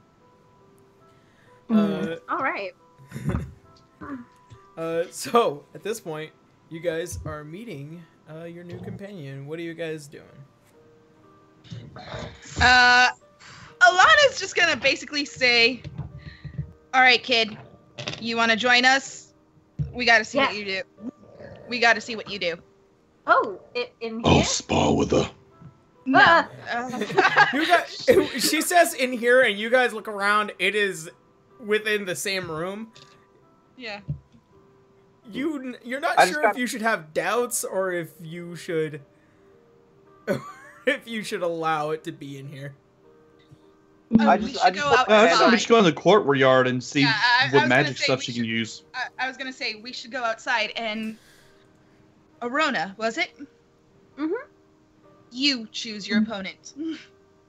Okay, And do not. That way, No. she doesn't know what we're dealing with. Oh, and we're we gonna can fight decide- her? Yes. I think She Oscar chooses pipes up. person. Oscar pipes up real quick, and he asks, before you choose, I'd like to know how would you ask in character what your class is? Like, what's your profession, or how do you adventure? What are you capable of, generally? Yeah. I don't want it to be as general as that. Like, I know the title Paladin exists. I know the title Sorcerer exists. I guess I could ask what her title is. What? Yeah, like what would you generally be? What's your specialty? Yeah. Yeah. Oh. What's your specialty? Because like specialty? Yeah, like generally whenever I would get asked like in game for LARP, like people would ask like what do you professionalize in? And I'd be all like, well, I'm an engineer or something like that. Yeah. I was the cashier of a potions shop. No. Honey, what's your You, fighting style? Oh, right, I knew that. She's so adorable. I love her. Oh my god. Oh my god, this sweet, innocent summer child. Yeah, I know. Like, I just want to protect this kid. Oh my god. No, this She's is gonna so be a lot of cute. little sister now. I think I'm pretty okay with storm spells. Oh, so you're a sorcerer, mage? Oh yeah, like that. I think. You think? as she says Oscar's with the confidence is really shot. Sweetheart, are you confused? No, let me explain this. Most of us don't know what we are until we have gotten to a certain age. Until we hit our adulthood, we technically know a lot. Before I became an archer, I learned a lot of skills. It is something that our clans teach us. They teach us to do everything before we specialize in something. So, she's not technically wrong. Oh. I suppose since I have my uncle's staff, that makes me a sorceress. Well, if you want to consider yourself a sorceress, sure. You know. Yeah. Right. As you guys, I just want to see how hard she hits. Can I fight the human? Oh. Oscar sort of looks back and forth. He looks down at himself. He's not wearing his armor. His sunblade is at his side, but he sort of just nods and he goes, yeah, we can fight. Okay, sorry. It's just I don't want to hurt any of my cousins, and I'm most familiar with your race. I'm gonna quickly pop my hand on his shoulder. Fuck, I can't remember the character's name. Oscar. J. Speedy, what's your Oscar? Yeah, it's like Oscar. Oscar. It's like, Oh man, this is a great opportunity for you. I've only been karate for my entire life. So here's a little tip. Don't let her hit you too hard because it's going to hurt. Ron whispers in his other ear. Like I can. A lot. And then I just like walk back. Manda just Oscar, goes up to Oscar and takes your Oscar. Manda Oscar takes... tries to hold. I would have tried to hand you Yorick, so when you come over to take it, he definitely gives it to you. Yeah, Manda takes the skull and she goes, well, have fun, I guess. While you guys are consoling Oscar, I'm gonna be with Arana, and I'm gonna say, you can do this. I have faith in you. And, you know, I was like, just a small little thing, because she doesn't know anybody, and Alana's immediately taken by her. So Manda just shouts to both of them before they start. Manda just shouts to both of them. All right, you guys, only one rule: no killing. Have fun. All right. Ron points out that Oscar has to fight in a tournament in like 5 hours. Pay the doctor in advance. Just treat it with civility. You have her come around so she can have deniability. All right. I look over to Manda. I look over to Manda and I say to her, you're not competing today, are you? No, you are though. Yeah. Okay. I'm fine with that. Have you prepared healing spells? I have healing spells prepared. Oh, he dropped. Oh no! Oh, that was weird. You guys can hear me, right? Do not worry, everybody. I have healing spells prepared. Oscar asks, regardless, to clarify, he asks, isn't it possible for clerics to cast spontaneously? That would be cheating. For this, since it's not the tournament, I want to see what you got, buddy. Sorry. No, I wasn't asking like that. I was saying in case you hadn't prepared healing spells that you could cast them spontaneously. I already had healing spells equipped. Like, I always have healing spells equipped. That's my job. So yeah. Right. Just checking. All of them are instantaneous. If you fall, you will wake up. Right. I don't intend to. All right. Unless Malik is preoccupied or distracted. All right. Oscar steps out into the courtyard. He sort of kicks his feet a little bit. He doesn't even crack his knuckles. He just sort of like rolls his shoulders, like his neck around his head. He stands maybe 30 feet away from her. So who takes east and who takes west? Oscar will take east, as it is the direction in which the sun rises, and he doesn't want it in his eyes. The sun does not. The sun does not do that. Not in this world. The sun rises and falls from north to south. Ooh, that's fucking cool. Yeah. All right. Yeah, Oscar takes the north then. All right. He takes north, and so Rona, you are your back is up against the main building part of the courtyard. All right. So I'm gonna have you both roll for initiative. Figure out who's going to go first. I do not have dice. What? I will give you the website for it. Hell yeah! Thank you. This is gonna be fun because like theater of mind is great for these little battles. Press on the link I just posted. It'll bring you to a bunch of dice. Okay, she got it. Yeah, that's the one. I already had it pulled up. That's why. Sorry.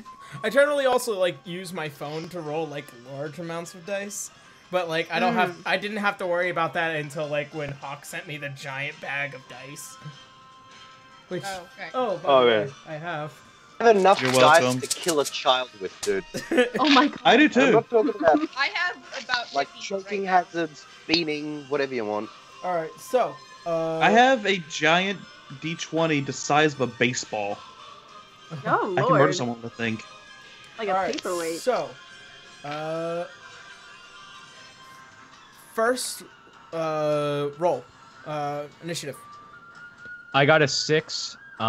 We don't add initiative bonuses here, I don't think. Oh, Oscar, you are 6. Oh.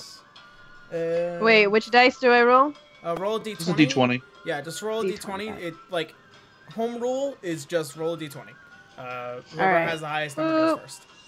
I got a 16. 16? All right. So, Yep, she goes first. you go first. Hey, what spell should I pick? A majority of them just like include just him having to make a saving throw. There's no real reason to like worry whether it will hit on or not. It will just be whether or not the man can I'm dodge good it. enough to not eat. It's about whether or not I won't eat shit. Yeah. Yeah. Okay, Joseph would like to make a secret initiative roll. You actually don't have to. You can act as an ambush since we're not expecting you to join the combat. So whenever you want to, you can just take a round, unless we roll perception to see you come in. But I wouldn't react. But who am I ambushing? We'll find that out later. Braun You walks just up take to- your action whenever you want. Yeah. Braun walks up behind Joseph and taps him on the shoulder. Because he's psychic and a metagamer, I'm not having that shit. All right. Stay with your No, wife, actually, buddy. Braun was going to give you pot, but never mind. All right. So, Arona, Some of that you take, halfling leaf. You take the first move. Which? All right, I'm gonna do lightning bolt. Oh boy. Oh shit. Oh shit. He's throwing out those high power fucking. That is iconic. Get the bat guano. Yeah, material components. Also, I believe you, because of your I believe it's because of your ability. I think, did you do extra damage? I'm trying to remember. Let me see. Casting a level. Casting a Who? level. What did you just cast? Lightning bolt. And Oh, you cast lightning bolt. Who is nearest to Arona? Well, I'm 30, Well, I would. so it's probably. I'm guessing I'll be over near there. Yeah, because I'm on Braun's her friends corner, with so I Alana. would be.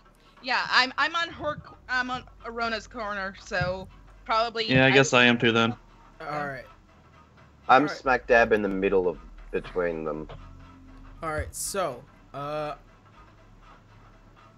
you, Oscar, need to, I believe, make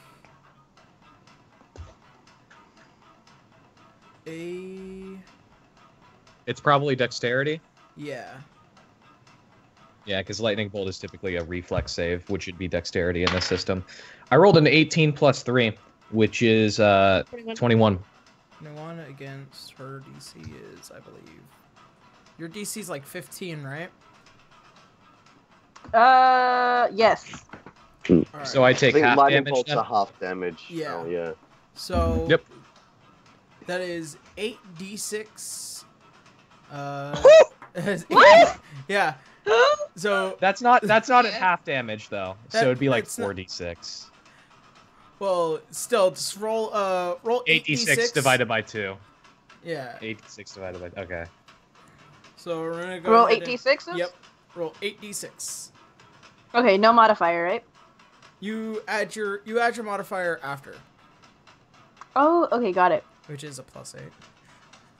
8d6. So, should I be writing these down? Yes. Okay, let me get my pen. Just to give everybody an idea of what's about to happen, she could roll as low as an 8 and as high as a 48. Yeah. She started with the big things. Oh my god. Statistics provided by anydice.com. Anydice.com, a free resource for you to be able Oh, to damn calculate your I'm sorry. Jesus.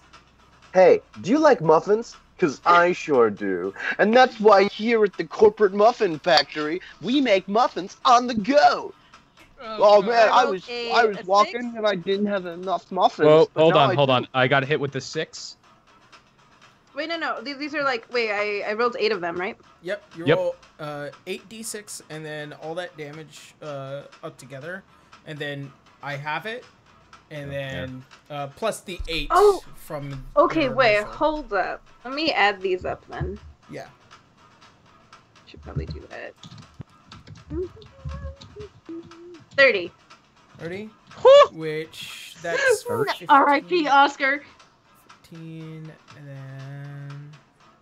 So, Oscar, you take 23 points of electric damage, or lightning damage. Also, because of your skill, I believe, this is like one of those, what's it, the, Unearthed Arcana things, Heart of the Storm. You could deal, lightning and thunder damage to a creature within 10 feet of Arona, which is the closest is Braun and Alana. I can do that's that? what that Storm Herald I used did. No, she can. Oh, Yeah. okay. So do you really want Storm of Fury? So, Heart of the Storm, actually. Ah, that's Storm of Fury. Okay. So I'm gonna set up a reaction in case that happens again. Step of the Wind and fucking running and picking up Oscar and running out of there with them. So, Arona, do you wish to also kind of shock Alana and Braun just to show off, maybe? Oh, I feel kind of bad. Don't be. We've killed each other. It'd be like Pikachu. Yeah, fuck it. Let's do it. Pikachu. All right. Yeah, basically. In a completely magical fashion, as she raises up her rod, taking the first strike, Oscar barely being able to dodge the lightning bolt as it shoots from her staff. You, Alana and Braun, get the immediate backlash of electrical energy that, almost like wings, just open up and shock both of you and throw you off to the sides as you guys just hit the ground relatively hard. She ain't playing. And since we can't see it coming, it's more of a surprise attack, right? Oh yeah. Or yeah. How much damage? I believe it's the same amount 6, of damage. Right? Mondo holds up a sign that just says 10. Braun collapses to the ground. Braun is dead. No! No, shut up. You've been you had a long rest the night before. You're at Braun max. is going to collapse though and play dead. I'm going to roll to bluff. Oh, that's so cute. Arya, if you're within the vicinity, you know he's just playing. I got a nat 20 on my roll to bluff. She's a goddess. She knows whether or not you're fucking lying. Yeah. She can She sense automatically the life in you. achieve. It's Yeah. one of those abilities. I know you're not though, dead yeah. because you'd be talking to me if you were. I'd be what? Yeah. So, Okay, what, Sam? You immediately because- take. You immediately, the lot of you take that this kid ain't fucking around. But right. also, Arona, you are extremely surprised at your ability at this. I look over and I see Braun on the ground, and I'm unaware that he's pretending. So I It is scream. nat 20. Make an insight check if you wish to see if he's okay. All right. But you gotta beat a natural 20. All right. Which is only done by a natural 20. Yep. Okay. Insight. What do I roll for that again? D20. D20. Roll a natural 20 and add your insight modifier. While everybody's rolling, I want everybody in chat to vote with a yes or a no. Should Oscar attack after this round of combat? Cast your vote now. Whatever I see is the majority. That's the action he's gonna take, and it's not gonna. Just to see if he's not if he's gonna try and teach a lesson or not during this moment, because she's probably gonna be distracted, and he might take advantage of that. So. That asshole. I did vote yes though. I got an 8. He looks like he's knocked out cold. How much damage do I take from it? What do I have pretty to much roll? the equivalent. It's pretty much the equivalent of what Oscar had taken, but except for the fact that you guys didn't make a dex save. Yeah. Okay. So you guys take the brunt of yeah. 38 points of thunder damage. Damn. I'd like to point out I am shirtless, so my skin is just singeing from the lightning. Yeah, Sizzling. and I'm in just basic clothes. I'm not even in armor gear right now. So, ow, that hurts. Does someone need a Armor, medic? but that hurts. Medical right. aid will be given when you fall to the ground dead. And Braun, I know you're kidding. No, you don't. I run that 20. You cannot Okay. beat that. I'm a cleric. Yeah. All right. so- I guess since it's my turn in combat, Oscar takes the opportunity to Arona, you still actually have your bonus action. Oh man. All right. I have a You. bonus action? Yes, Yeah. you do. Yeah. I feel like I would be really guilty and I wouldn't want to do anything. You can choose. Like not you're to do you're it. in shock. You're in shock after seeing Braun fall down. I'm is what- frozen in shock. I mean, if that's what you want to do. Yeah. I mean, Yeah. I mean, you just smacked the shit out of a really big guy. And also kind of smacked the shit out of another guy. Covered in plate mail, actually. I'm really not sure if I should have allowed that. Oscar's not not in- wearing I'm not in the armor. Oh, not he's in not my wearing armor. it? I never. Oh, I didn't get dressed. Yeah. okay. I'm frozen in shock and guilt. all right. Well, Okay. do you end If your it's, numbers uh, like that? I'm just kind of being like, Yeah, she, yeah, just a little in shock. Oscar, what are you doing? Okay. As his turn starts, he immediately runs the 30 feet towards her, seeing that she's in shock after narrowly dodging the lightning bolt. And he's going to go ahead and, as his first attack, make a grapple attempt. All right. So, he's going to go. Have you I seen guess- her picture? She is too small. Typical priest very trying to cop a feel. I know. In front of. Okay, No. in front of- Oscar. Okay. Oscar, I no. need you to make an athletics, and Arona, I need you to make an athletics check. And All right. don't forget, you have a -3. oh, you were right. 13 plus 9 is 22. All right. Oh, let's see here. 12 minus 3. That's a 9. So, Oscar, you successfully grapple, grapple Arona. Okay, she's on- so she's down. is it possible to? I mean, I don't know how grappling works in 5e, so just as a quick explainer, the grappling condition that doesn't mean we're automatically knocked prone. It just means that I'm holding her, right? Basically, all grappling does is that She can't move. Yeah, she can't move, regardless of any of her bonuses. So basically, she's just like, she can't go anywhere until she breaks the grapple. Okay. Alright. Can I use the shove action as my second attack, or the disarm? Or I could use disarm as my disarm. Does shove knock people prone? No. Knocking. No, actually, yes, it does. I believe. Okay. From the grapple, I want to use the shove action. So it's like the idea is that I like judo grabbed her and then like MGS style like threw her down or something dumb like that. So if that's possible, All right, let me. I guess it's another athletics check because I think that's what all the combat maneuvers are. Like it says shove with shield attack action, and it said that shoving with shields is an athletics check. So I assume a shove is also. Like, even without the shield, it's athletics. Let's rain. Let's see. I believe.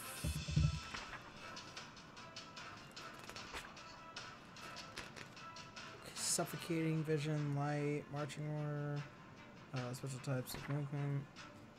Speed. Let's see. I'm guessing. Forge. I'm gonna say yeah.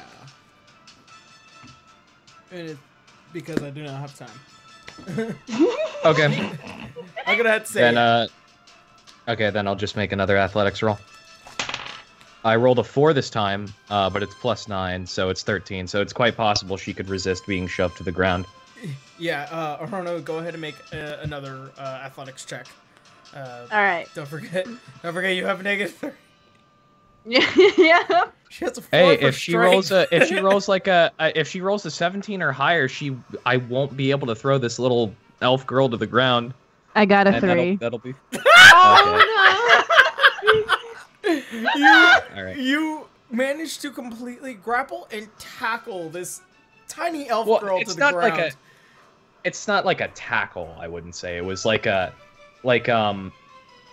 would have been like the grab was just more of like a scare tactic to then like use her weight against her, and that was the shove. Like I wish I was on camera right now because I'd show you the arm movements I'm making.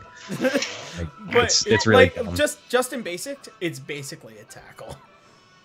okay, Because you went a full 30 feet and you tackled her. So she's currently on the ground, unable to move, knocked prone. Since she was standing over me, did they land on me? You weren't standing that close to her. You weren't like you were knocked away quite a bit from her initial Okay, I didn't know I was attack. knocked away. I thought she was standing beside her. Okay, well, it's her turn then. All right. Arona, there is a humanoid individual who has managed to pin you to the ground. What do you intend to do? Wait, so I can't move? You can't move. Pretty much your attacks have a disadvantage. However, you're still magically inclined. Her spells, she can't cast spells with somatic components if she can't gesture, right? So things that require her to point or anything that isn't verbal, like unless it's all verbal or material, she can't do it, I don't think. Or she could with maybe a concentration or an opposing grapple. She does have a specific ability as a sorcerer. I believe. Let me double check.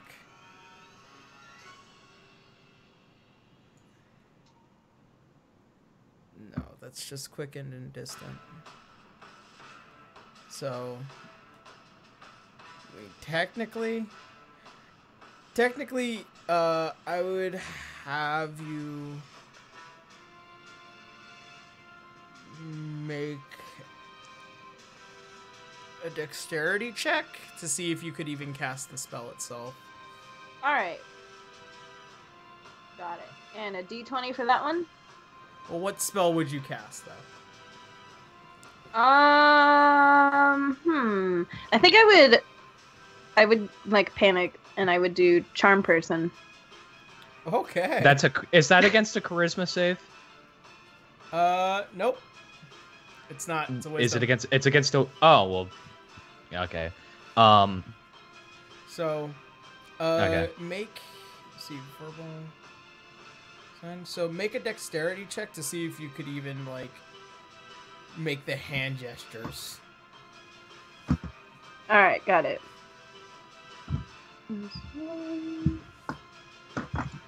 I got a 19.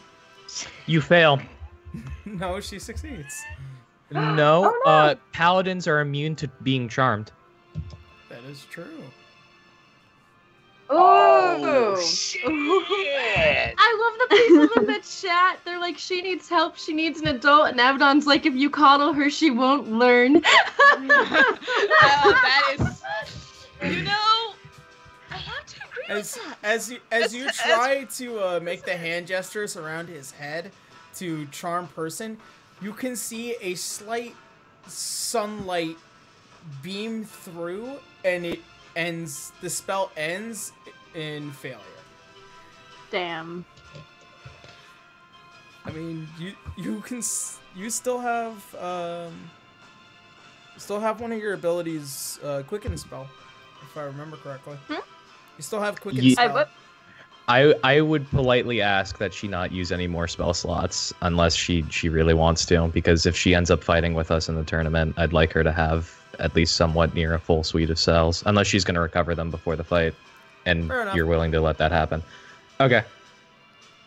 I'm just I suggesting think I that's would all there. get the idea and not do anything. Okay. For the next round of combat, just to rub a little bit of salt in the wound, I want to see if I can't use the disarm action to pry the the cane out of her hand, or the staff out of her hand. The cane. Yeah, sure. Go ahead. Okay. It's athletics. 7 + 9, so it's still possible that she could beat this if she rolls a 20. Or it's maybe even a 19. Maybe even a 19. So make Arna, make a dex check. Okay. Dexterity. +1. I got a 9. All right. I have the staff in my hand, and as my second attack action, I'm gonna go ahead and give you a light tap over the head. If you want me to roll to attack to see if my hand even touches her head, then I will. But I don't want to do any more than 1 non-lethal damage. It's like a quick smack upside the head is all it's gonna be. So if you want me to roll just to see if I beat her AC. Yeah, for I think unarmed damage. Yeah, for the sake of the argument, you do manage to tap her noggin, but not hard enough to where it's pain. Okay.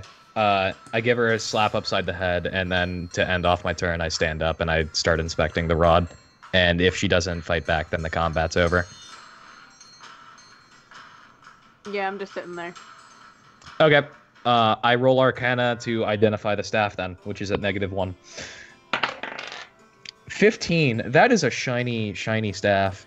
It looks nice. From what you can, here's what I can tell you about it. From its initial design, it looks very particular. Hold on. Weapons.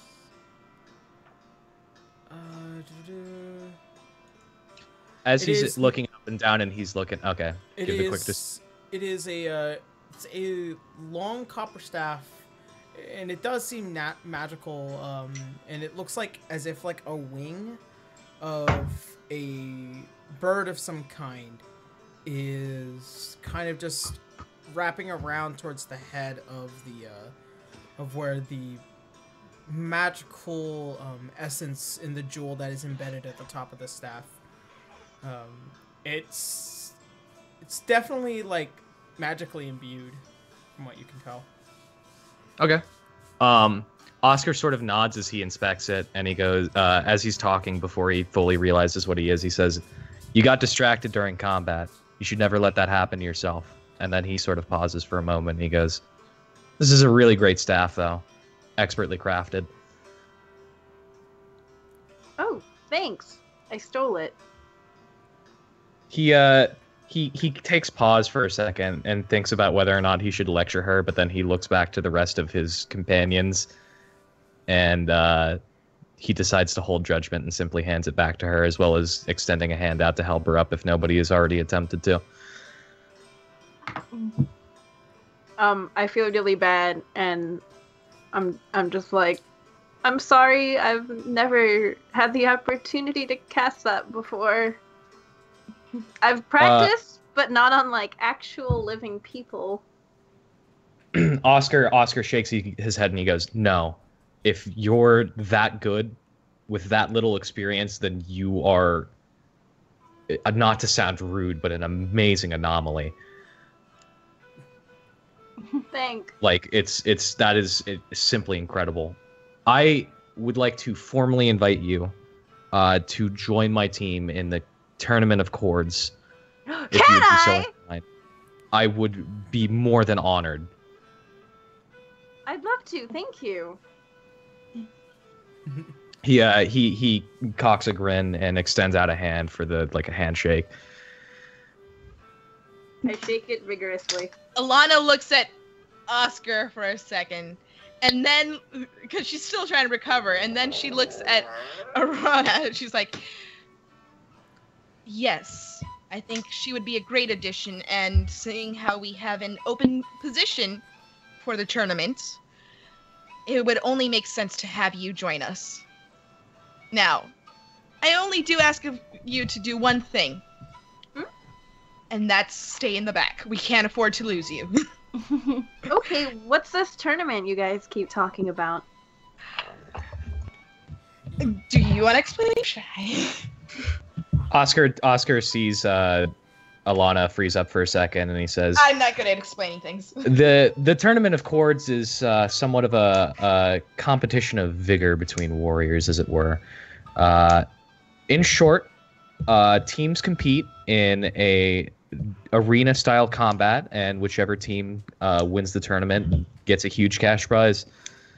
And I think with your potential, we could potentially, win the tournament. We could really make it there. Now keep in mind, there are this group, because of our size, we have 2 teams. Our first team has just gone through, and we will be going next. So I would say prepare yourself.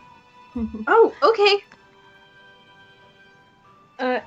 Manda walks up to them and looks at Arana and says, well, you seem to pack a punch there for such a small girl. Good for you.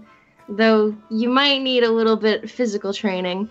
And then she proceeds to heal everybody with a spell that we will just say happens to heal everybody. Yeah. Or a vitality would be a particular. Considering 4 of us got. Yeah. Well, Arya, I'm already raising my eyebrows. You notice Braun has been laying on the ground this entire time, acting dead, but he's full of shit. Just kick his face. Oh no! Braun is dead. Again. Whatever will do. Let's just leave him there. We don't need him this time. Oh well, I'll find another lover. Let's go. Hey Arya, my bed's always open. Oh my god. Oh, I wanna run away with me. Oscar shakes when he hears Alana make the advance towards him, and he goes, "That's not what the nun used to do at the church." Oh my god. Mom is just shaking her head. Oh my god.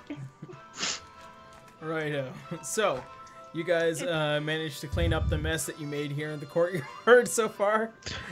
Big old lightning bolt, just like the crater of one sitting in the side of the shadow. Actually, I was facing away, so it probably hit somewhere in the street. Fuck. Oh no, it went up. It went up. It went past the fountainhead, and it just kept going up. Okay. So you guys can definitely tell. Wow, it's a little lot of electricity in this area, but yeah, it's good. It's good. People are getting static shocks, and they're like, as they walk down the street. Right? Oh. Yeah. Yeah. Okay, how much healing do we get from Manda's restoration? Full health. We'll just say full health. Yeah, for the sake of brevity, full health. Okay, awesome. I Just to make sure. I used multiple spells because I had multiple slots. I'm not fighting today. I do still have 8 bottles of greater healing, and which we haven't used in a long time. Use them, but no, save them for the fight. Please. Save them, yeah. So, yeah, all right. So, you might want to pass those out. You might want to pass them to Arana because she doesn't have any, probably. Yeah, she probably doesn't. But actually, we will convene right before the tournament starts.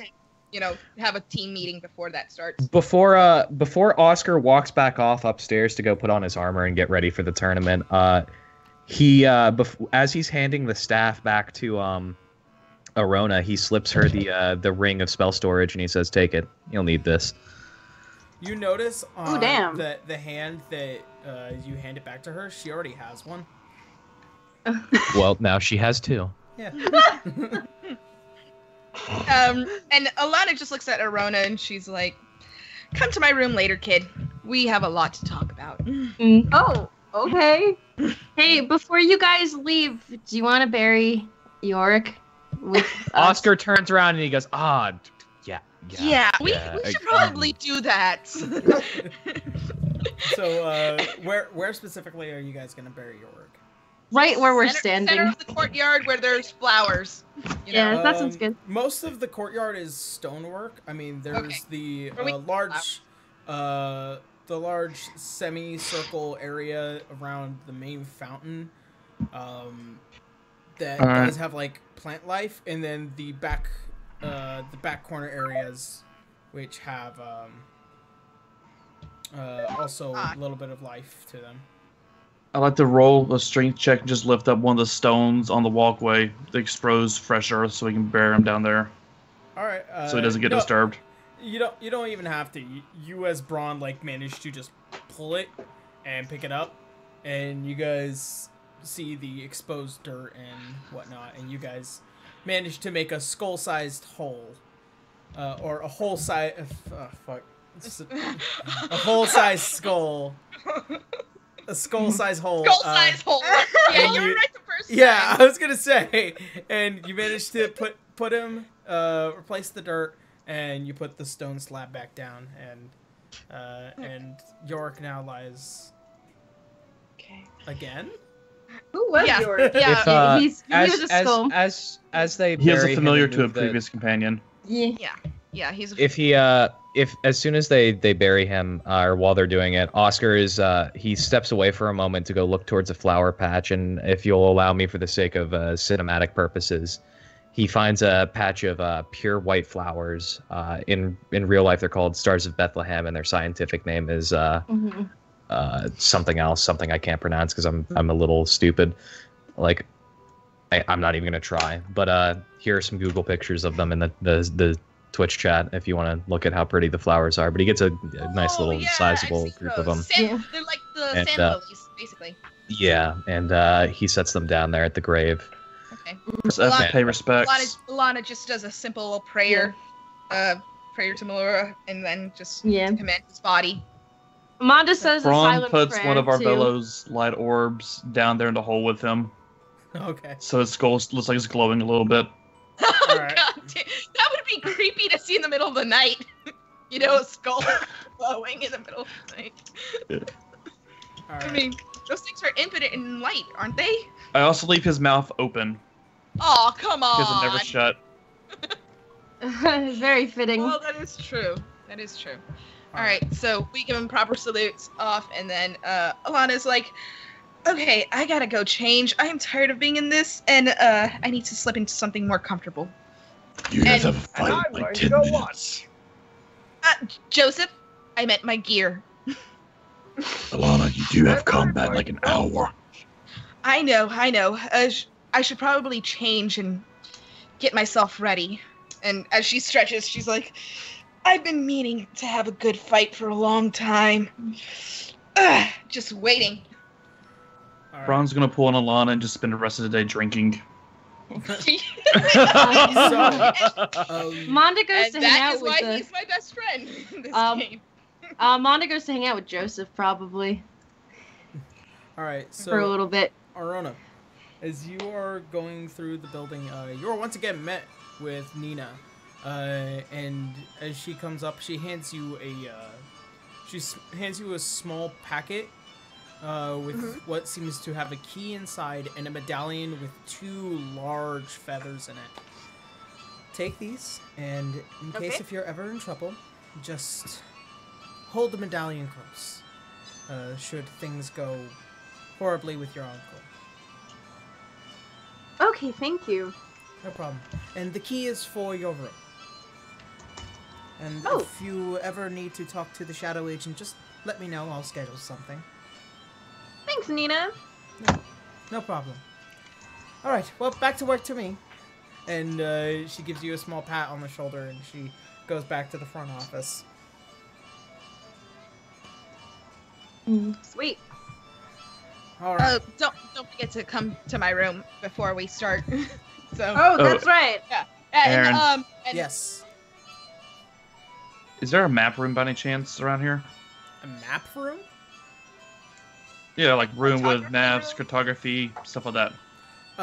You know of just like there is the Shadow Agent's like main office where it looks like that's like where a lot of the information is.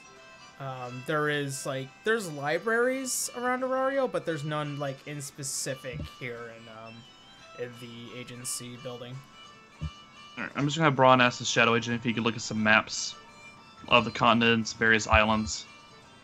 As you go up to the door and you try to open it, you find that it is locked and there's a conversation going on behind that door. Can I roll perception to see if I can hear it? Sure, go ahead. Do I need to roll stealth also? I'll let that be to your discretion. Right, I'll roll stealth also. For perception, I got a 21 total. For stealth, 19. Okay. As you listen closely, a lot of the conversation going back and forth, one of the biggest names that pop up is one of the champions of Melora, or the champion of Melora is currently in town, and she is currently on one of the teams. And this is going back between Tiny Nuggins and Balthazar, and they're kind of going through the motions of this conversation, and it just keeps going and going and going, and they're just trying to, like, hoping that she doesn't cause any trouble. And then something gets brought up about a family line, and probably a few whispers of one of your teammates. A lot of the words whispered are, or a lot of the words that you can make out, you can't make out a person's name up until, like, towards the end. You begin to hear is Balthazar saying, "You can please leave the door now." And you begin to take note. That's on you. Yeah, well. But I was one though. Champion Melora, that's Alana's daughter, right? No, that is Alana herself. Oh. No, Alana isn't I the don't champion. Oh, no, not a champion, but she is trying to be a champion. Alana, you have a kid? Yeah. Yes. Yes.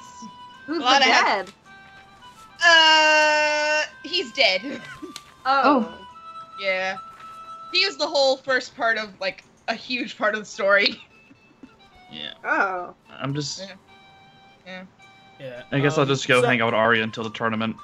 Before you leave, the name that you remember specifically, the name of the champion is Serena Tana. Okay. Alright. So, anything else? Oh, I have to go to someone's room? Yes. Oh yeah, you have to go to Alana's room. Yeah. Ah, yes. You don't know exactly where Alana's room is. So, it takes you a little while. It doesn't take you long, but after asking a few quick questions... If she ever ends up in the same hallways where Alana's room is, she notices Oscar standing outside of Alana's door, sipping some sort of mug and reading some sort of paper. Is he the Or first person parchment. I see when I step into the hallway? Yeah. Okay. Oscar, I approach him. Yeah, Oscar is sitting next to Alana's door, just sipping from a mug. He's more like he's leaning up against the wall, trying to look like an inconspicuous detective, but he's really bloody obvious in his plate armor. Like there's just metal clanking every 2 seconds. This large, almost golden-like armor with the symbol of Palor on it. Oh, hi. Oscar, was it? Yeah. I was And it wondering was yeah. Aruna.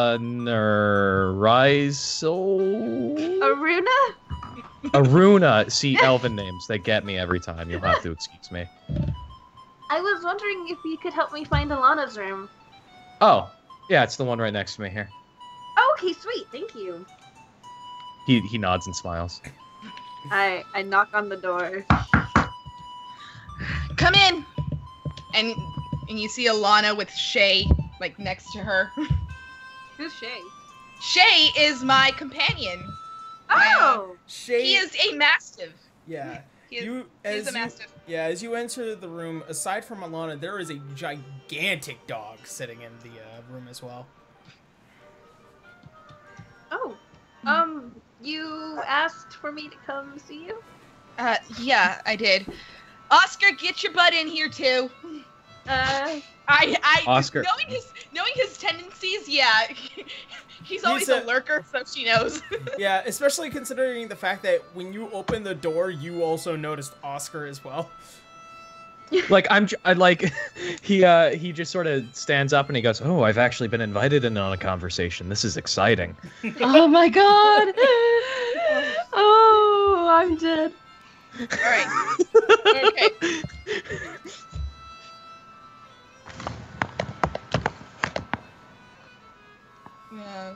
Okay. So he steps inside. He puts down his paper, but he's still sipping the coffee. Okay.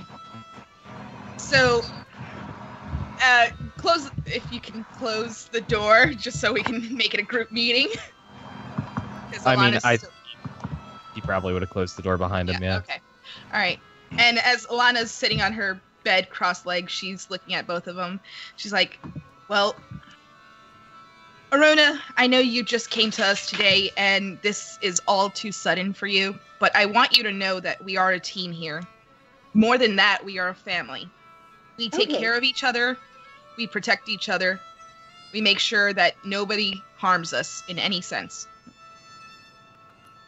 Now, there are some things you must know. Everybody's entitled to their own secrets. But if you ever do need to tell any of us what's going on, we will listen and we will not judge. Okay, thank you. So don't ever feel like you can't come to me or can't come to Oscar with an issue. You are still a child in my eyes, and you probably will be for a while. But if you can prove yourself, then I will treat you as an adult as you should be treated."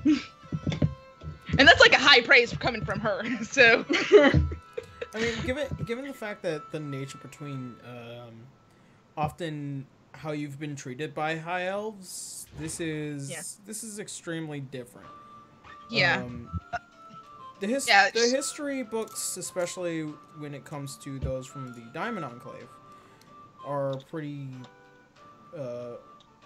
standard issue of, like, you have to marry to royalty often.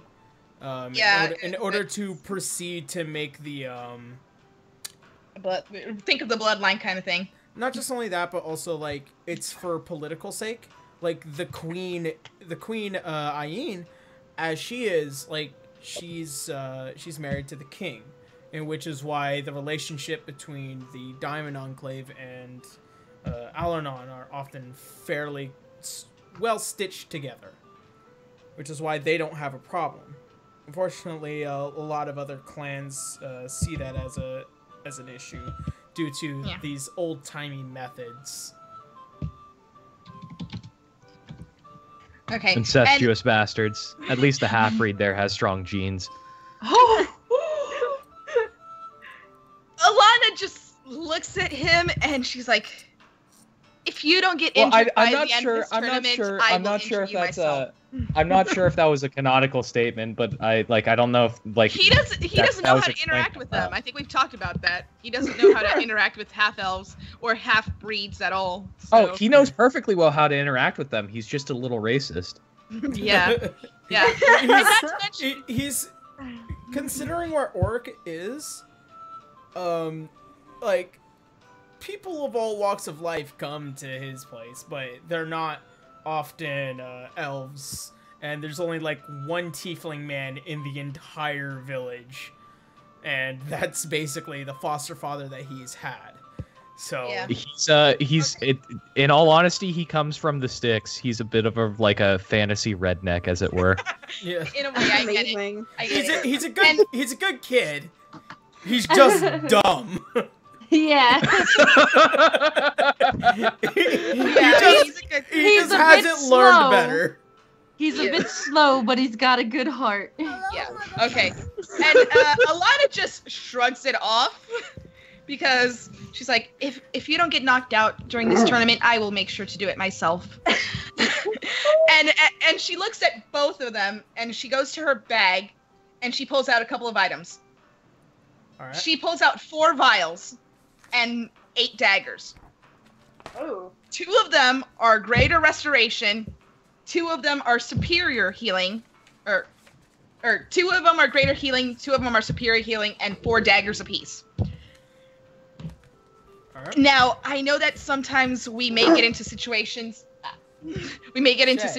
Where we have to play close combat, and not everybody's prepared for that.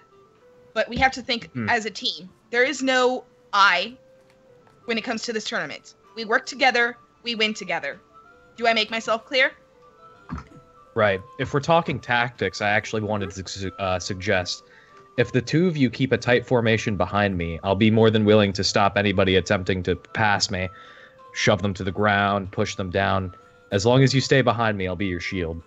And he's actually holding, he's not holding it because he was drinking the coffee, but it's on his back, but he, pats his chest, and you can see him point to the shield behind him. Gigantic full shield behind him. This is how we'll do it. We'll have Oscar in the front, myself in the middle, and Arona, because we can't afford to lose you, you will stay in the back. Okay. I can do both long and short range combat tactics with fighting if the need should happen. Now, if any of us get knocked out, it's on ourselves to get up. Okay. The general rule with the tournament is that once you get knocked out, you are then taken out of the... Yeah. So it could be 3-on-2 or 3-on-1 at that point? Yeah. Generally those with any amount of necessary cognitive ability can assume that if it's someone who can definitely wreck your day just physically, if there's one person left, they will surrender. It's kind of what happened between Braun and Arya. I mean, there was only one guy left. Pretty much his other team was down, so he kind of had to give up. There was no reason to fight a losing battle. Okay. Yeah. So, yeah, these guys are smart. Just generally speaking, these opponents are capable of acknowledging that their well-being is first and foremost their well-being. So. Yeah. So, looking at Oscar, now we may have our differences, but I do trust my life in yours. Oscar nods and he says, agreed. If I come off as rather rude at some instances, just know it's bad habits, and while I think you're a lovely representation of what most of your kind is not, if that's not such a rude statement. No, it's not. But Alana, you faced a lot of racism in your time, you know. Yeah, I know. I forgive you for your people. Which I can't really, I can't say much because she is half elf and her father is human, who sadly raped her mom. So I'm sorry, but elves are dicks. I'm sorry. Man. Yeah, yeah. I mean, I don't think Oscar mentions it, but Elf killed his dad, so yeah. No, his everybody biological has their father. Yeah, everybody has their own little bit of racism. So, yeah. Right? But as long as we can get past that and work together as a team, we can work together. And Arona, I expect high things from you. I'll try. No, the child's got potential. She does. Certainly. And if we can combine some attacks, such as her lightning with possibly my lightning arrow, we could probably make some good impacts. Because I do have lightning arrow, and I keep forgetting about that. Sounds rather devastating. Yeah. All right. So when do we start fighting? We should be starting soon. Okay. Today. Right. I'll let you two take the healing potions between the two of you. As for myself, no, those are my healing potions that I gave to you guys. I have plenty for myself, so I have still more. I have 6 greater healing, 6 superior healing, and 8 more daggers. Oh, but you handed us 2 more. Where'd you get that many potions from? Oh, I've had them stocked up. I've been stocking since game 20. All right. Well, Oscar takes 2. I guess, and he says, and take a couple daggers for close combat range if you need some. All right. No, I'm fine on daggers. I graciously accept the potion, but I should have you know, and he lifts a hand up and a holy light radiates from it. And he says, I've got the touch. I'm Oh my sure God. you And like do. an eye wings. A little eye I'm wing sure with you the do, and sparkle. that's what makes Mondo very happy. Oh my god! I will have you know there is absolutely nothing between us. Yet. At that point, Yeah! just walk What? behind him. What's going Pull out on? his- Going on over the thing of the woods. Oh, boy. You know. Is that canon? Did you actually say that, or were you saying them as Yes. jokes? No, I said it. No, I mean, he said- Oscar said, "I will have you know there is absolutely nothing between us." Yet. And Joseph says, "I know, right?" And he pulls out his crowbar and he just kind of lets it dangle next to his knees. You're not even there though. No, you. Yeah. I'm gonna give Sam this. Sam, as you say this out loud, everyone turns out the window, which you have just been standing there listening the entire time, silent as a cat. Can I push him out the window? Can I push? Yeah. Can I walk up and just push him out the window? Actually, let's both do that. Okay. Roll athletics. Both of us get advantage. He has to beat both our rolls. Yeah. Seriously, at this point. 12 plus 9. It's like Okay. a fucking ninja. Like, Yeah. It's amazing how Sorry, much what I've was that? allowed Sam to fucking do I shit. got a nat 20. Let's fucking beat that. Shit. Okay. So I'm doing my saving, alright? You roll athletics. I You roll athletic athletics. competitions. Yeah. Yeah. Just you because roll athletics hon- against us. Yeah. honestly, Sam, there's two people pushing you from the window. I just need to be sure that you're gonna land safely. Not paralyzed. I mean, they do have to beat a 29. Motherfuckers! Well, Well, then one of them match. got a natural 20. So, Yeah. as you land much like a cat. You on all fours. Does he hiss? on all fours, and you're all like safe. Oh, no, my role was to grab their wrists and pull them with me. Okay. I'm gonna Doing for the that. sake of brevity, I'm gonna have to say no for right now They have to because fight we fast. have to get to the tournament. Yeah, not to mention but yeah, I've you're got you're full- completely Point safe, out, our fight Sam. was 2 hours. Yeah. Yeah. All right. Oscar's We gonna have- end it much sooner than Braun ever could end it. unfortunately, Fuck it, I so don't probably- worry. Fuck you. I probably won't be able to tonight. I'm glad we were able to do some amount of combat, but we won't be able to do it tonight, given the amount of time and how much You mean how much I'm still the tournament fight unprepared. itself? Yeah. So we're not. Oh, I don't mind But not like- doing the but tournament like, fight. I've enjoyed trust- the RP, dude. Yeah. It's been pretty fun. Yeah, I haven't done this in a while. I'm trying to like build up for our with RP, and then when we finally get to combat, like that will be, that Okay. episode. So that being said, Okay. you guys, Do we get to know any information on the people that we're gonna fight or anything of this? Or do we just find out when we get to the ring? you find out when you get to the ring. Damn it! Ooh.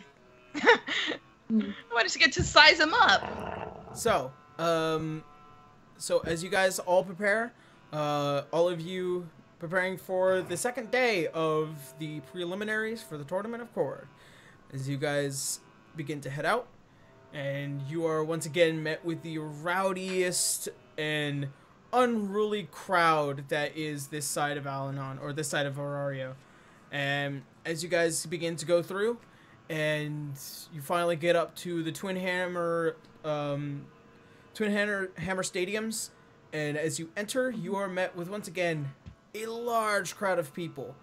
Anyone that you want to meet right now, you can. Oh, you know who Are we- exactly I'm gonna go for. Are we all there? All of us, Yeah. right? Yes. Yeah. Okay. I want to see I the am Asimars. I wanna run into Monda's dad.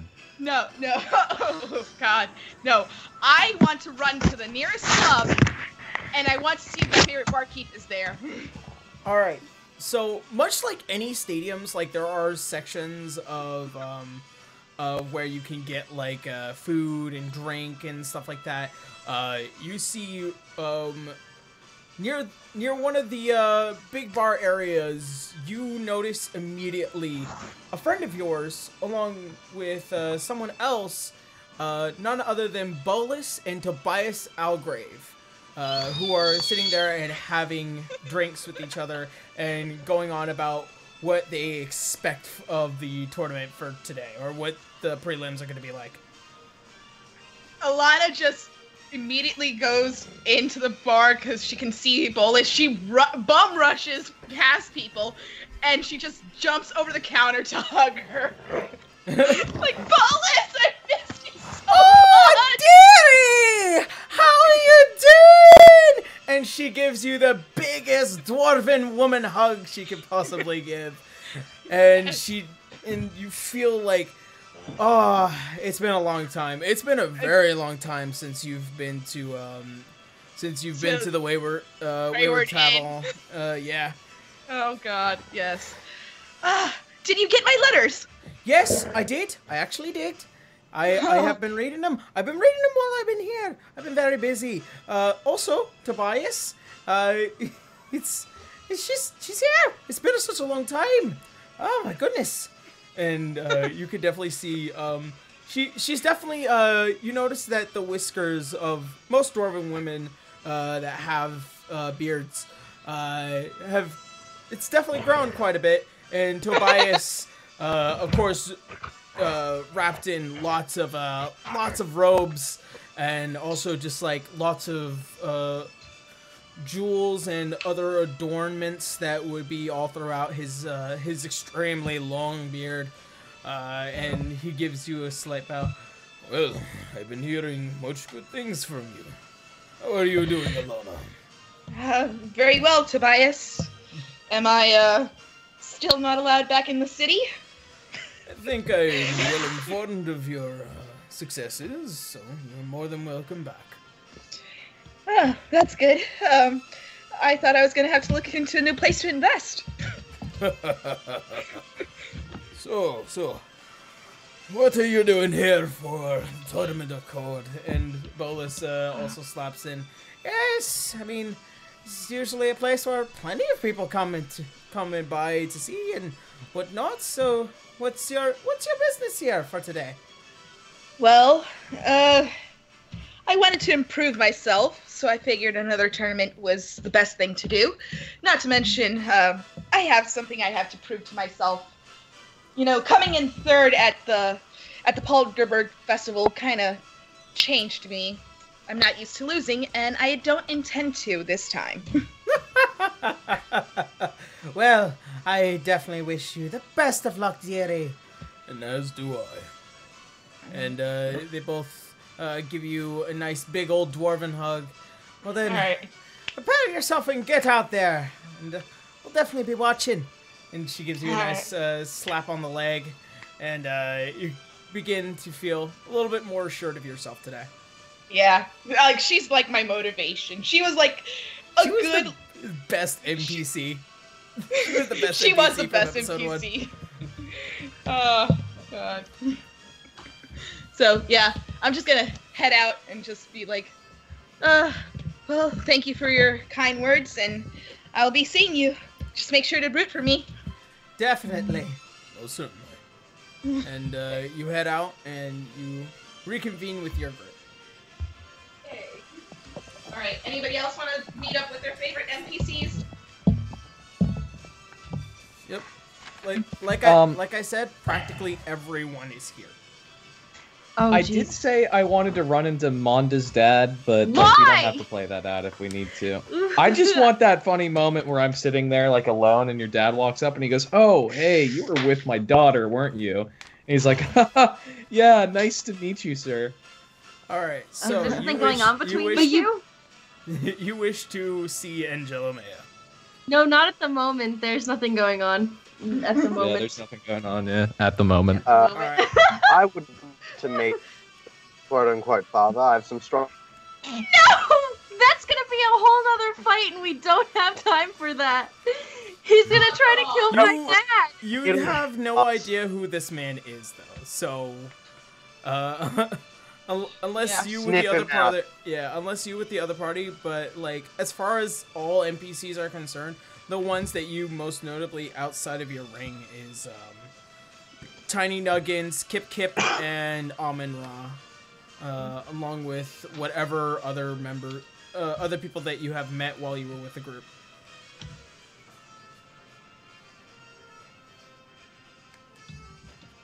That was directed towards Sam or me? Yeah, Sam. Okay. Oh, just doubting. Sam, you're cutting out really hard there. Yeah. I'm back. My computer's fucked. What I miss? Not much. Yeah. All right, and then Yeah. I take my priest out, and am I back in yet? Yeah. Yeah, you're back in. All right. Oh, I do that. What are we doing? Well, we're trying to find out what we're- Sam's doing. We're all in a crowd. We can meet any NPC we want, but Sam's cutting out really hard, so we can't hear him. I wish to meet Duncan. Oh God. All right. So, but what? Sam, who are you still trying to meet, or are we just gonna go ahead and go with Braun's thing? Wait, that's the thing? Oh, I thought Oscar was gonna meet Angelo. What's going on, Say? I can hold off on meeting Angelo. Okay. Yeah, okay. It might be a better time later. Yeah. I mean, I don't want to interrupt if you guys already had something planned. Just ignore my shit. We can do that. No, I'd love to see Ron meet Wow, I'm totally brain farting right now. Duncan. You have no idea And who there I'm goes talking Sam. about. Yeah. All right. Yeah. No, I So, heard Ron. the name. You out on your own. You decide to walk around the stadium, thinking about the days of when you will become a king of your own kingdom. Let's see here.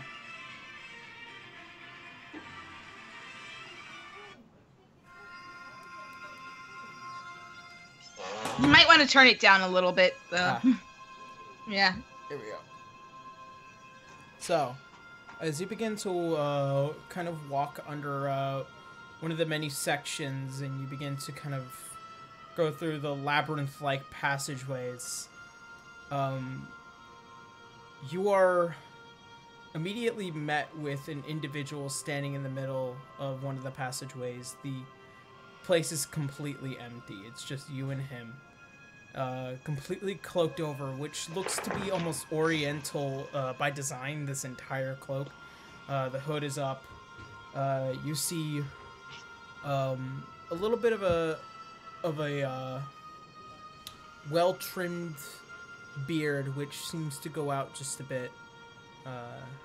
And you feel a little unnerved by this individual.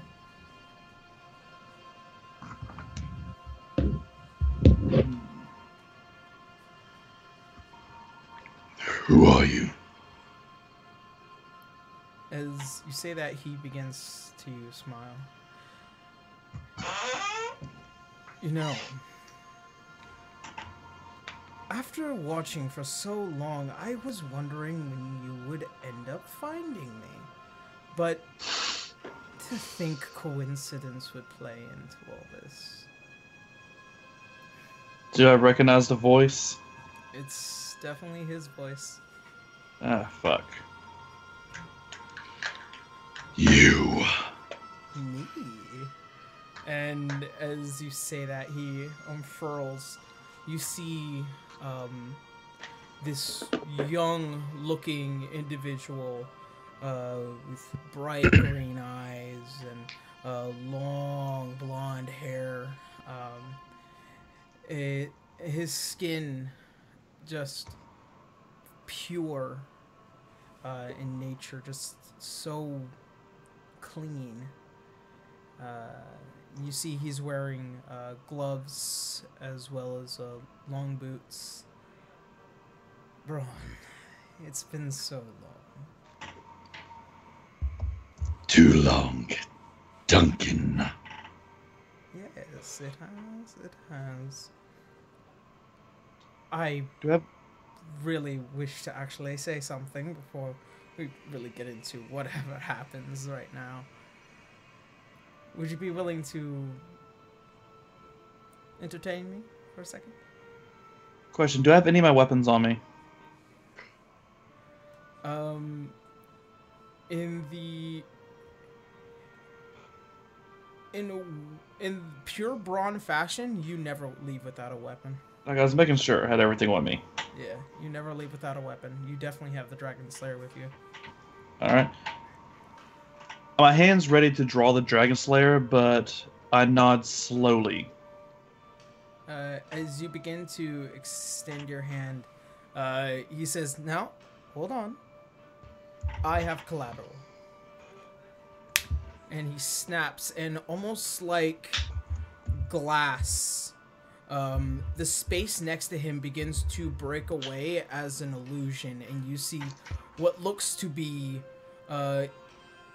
Elaine floating in air, almost as if she is submerged in water.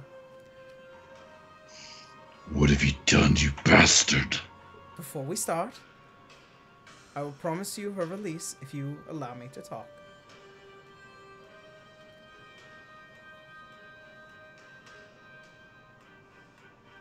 Fair? Very well. Now, I know what you're probably thinking. I made a huge mistake. Well, I didn't. I did what was necessary. And Oh, you knew exactly what you were doing. I'm well aware of that. exactly. However, I just want to invite you to the idea that maybe it's not all that bad. 100,000 people dying in agony. All of our friends butchered. Is not that bad to you. When you put it that way, I mean, come on. Ron, what I'm trying to say Okay, am I back? Yeah. Yeah. Ron, what I'm trying to say... Good. What I'm trying to say is... Sam, we're in the that middle of another. the methods that I used have provided me an excellent position. And I have to admit, I am very impressed on how well you've managed to step away from what would be a nightmarish realm of possibilities. So, I come offering you this. Let's say that you decide to swing your sword the other way and remove yourself from the tournament, and I will provide you a position at my side for when I take over Yimnan. How does that sound? So, you or some of your followers are entering the tournament. Oh, most certainly. This is a chance of a lifetime, a wish at my behest. Imagine the possibilities, and being able to rule over all of Yimnan with the Emperor completely removed from the picture with that said wish. I can only imagine the possibilities then.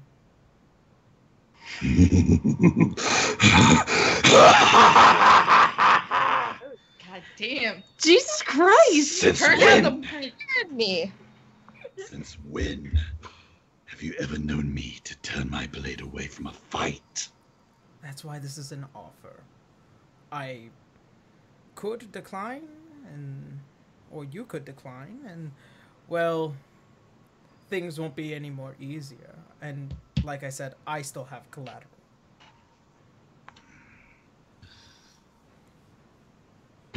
It's really a choice up to you.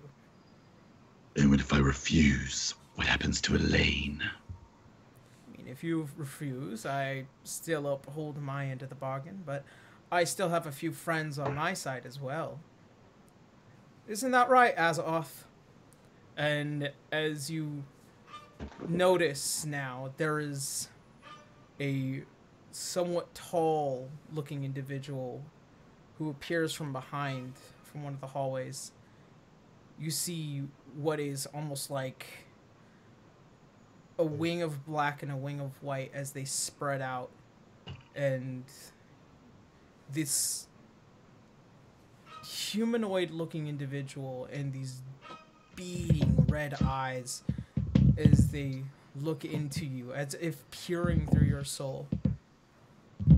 You see, my card isn't just only taking over Yemen, but I found a couple of new friends thanks to all of you. Just keeping a close eye, I wanted to see how well things would work out.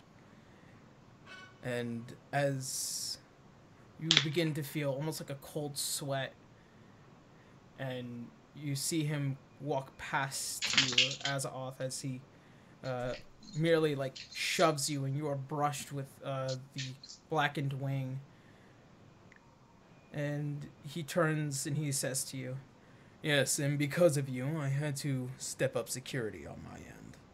Thank you for that." I'm happy to help. And almost immediately, it's almost as if his intent of not only just being mean, but now has gone to vicious and killer. As he begins to step over to Duncan's side, and he stands there. "Well, honestly, I thought that this was going to go a lot easier than I intended, but hey, if you decline, that's up to you. I mean, it's not like this world is going to be plunged into darkness anyways. Whether we do anything or not. I'm just giving a chance of sanctuary."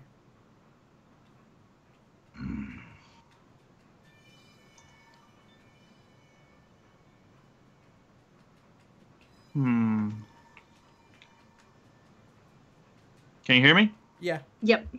Okay, sorry, I was talking, but like nothing was coming out. I hate my computer. Anyway, I lost my train of thought.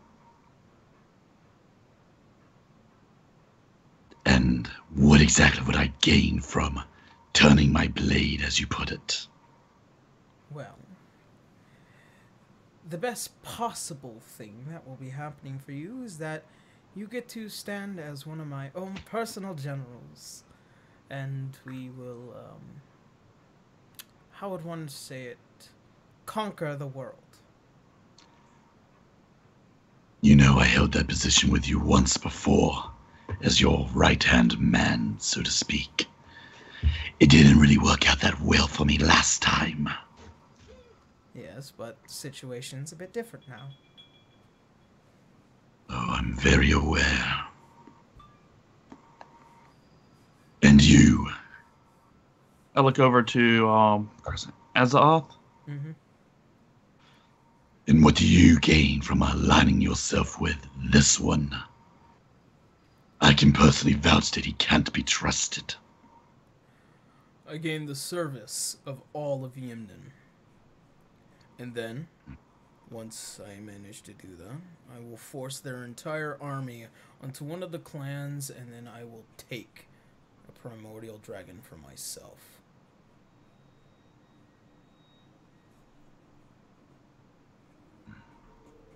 It's not like you can do much about it, though.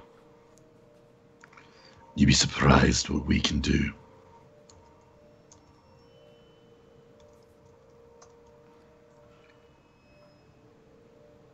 So, you want me to throw the tournament? You do realize there's what, 6 other teams you have to contend with? Are you going to make the same offer to all of them as well? It's not like I haven't already. I see. I'm thorough. Oh, and you saved the best for last.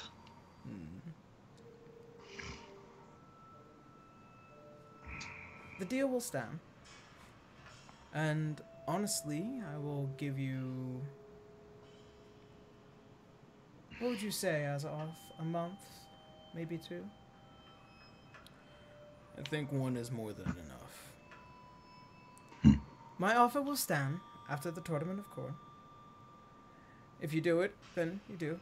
If not, then you can find me in Yinden and you can just fight your little way up to me and we can duke it out there. How's that sound? Braun just scratches his chin and then taps the handle of Dragon Slayer. You know, one thing I did learn from you, Duncan. A desire for power. I do plan to have my own kingdom one day. With or without your aid. Before you can even step forward, you are... I'm not moving. I'm not attacking. Yeah, but before, like, you can even reach for Dragon Slayer, as you have been slowly doing it, you are met with almost like a number of weapons pointing at you. Not only from just behind, but also from very down low. People that you haven't been looking at for the entire conversation. You're met with what looks to be a small child cloaked in all black with a huge axe waiting to cut through your legs. A man wrapped in all red. He has knives pointing at your jugulars. And also you see a man covered in all blue who is about ready to just punch your innards to mush. Braun just smirks. I see you've made some new friends, Duncan. Yes. All of them. New friends, new allies. Thanks to you, considering how much you have pissed all of them off. Isn't that right, Helios? And you see the man in red kind of lean forward. I missed you. I missed you too, sweetie.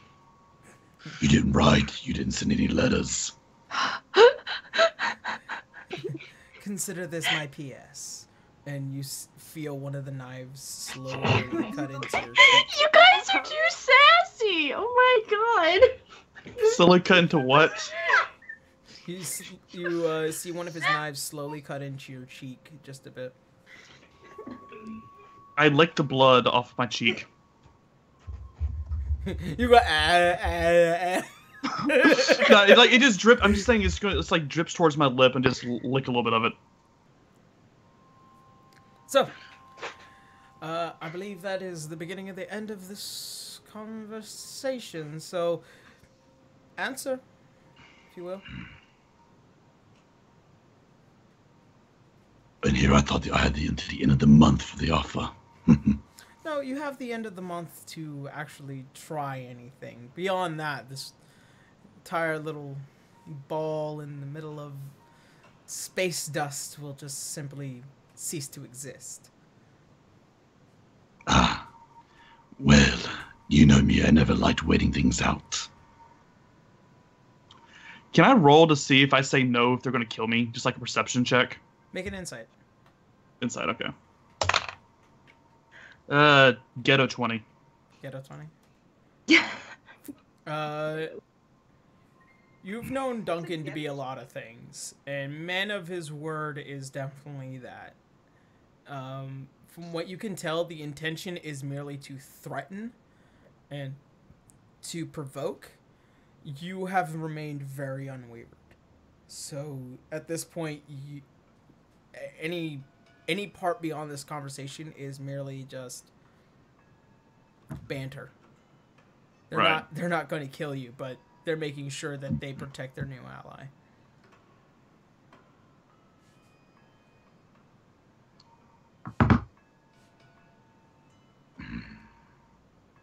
You know how you've made new friends.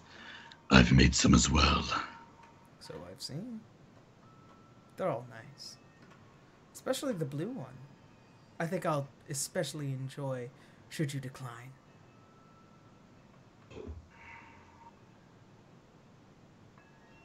You know, I almost considered your offer until you said that. Good. I refuse.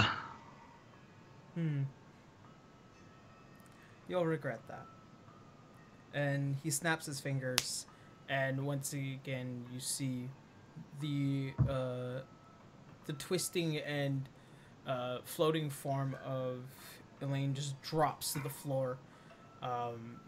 Unconscious she currently is.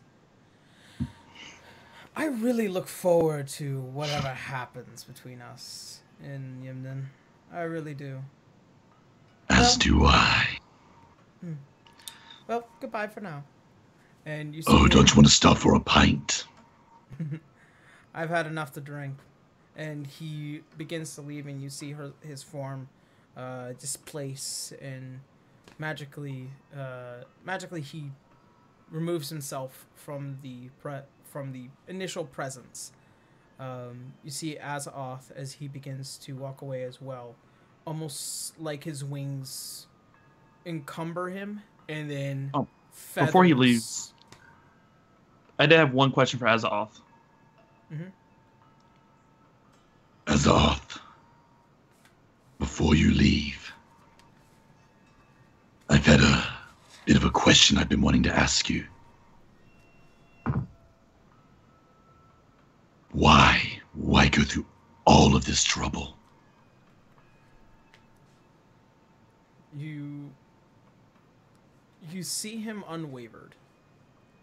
You see him stare at you with these burning red eyes, and he does not answer.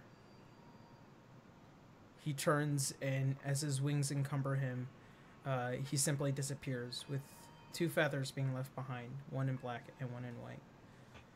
You do not see the other 3 who had basically surrounded you leave, but they managed to do so very silently, very skillfully, and you are left in the hallway with the alien.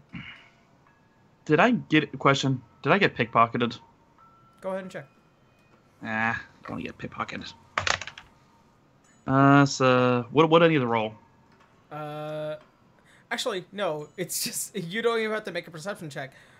About 4 of your regular healing potions are gone. That's it.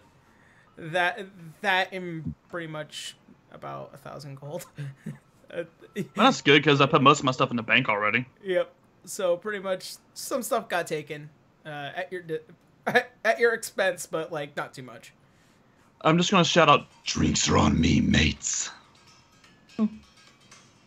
and I pick up Elaine and actually, before I do it, can I roll and see if the feathers are dangerous? They're not dangerous. They're just feathers. Okay. I pick up the 2 feathers and I check on Elaine. She's unconscious, and she's barely hanging on.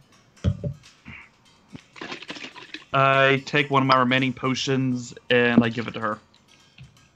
As you do, you see some air return back to her as she is breathing normally again.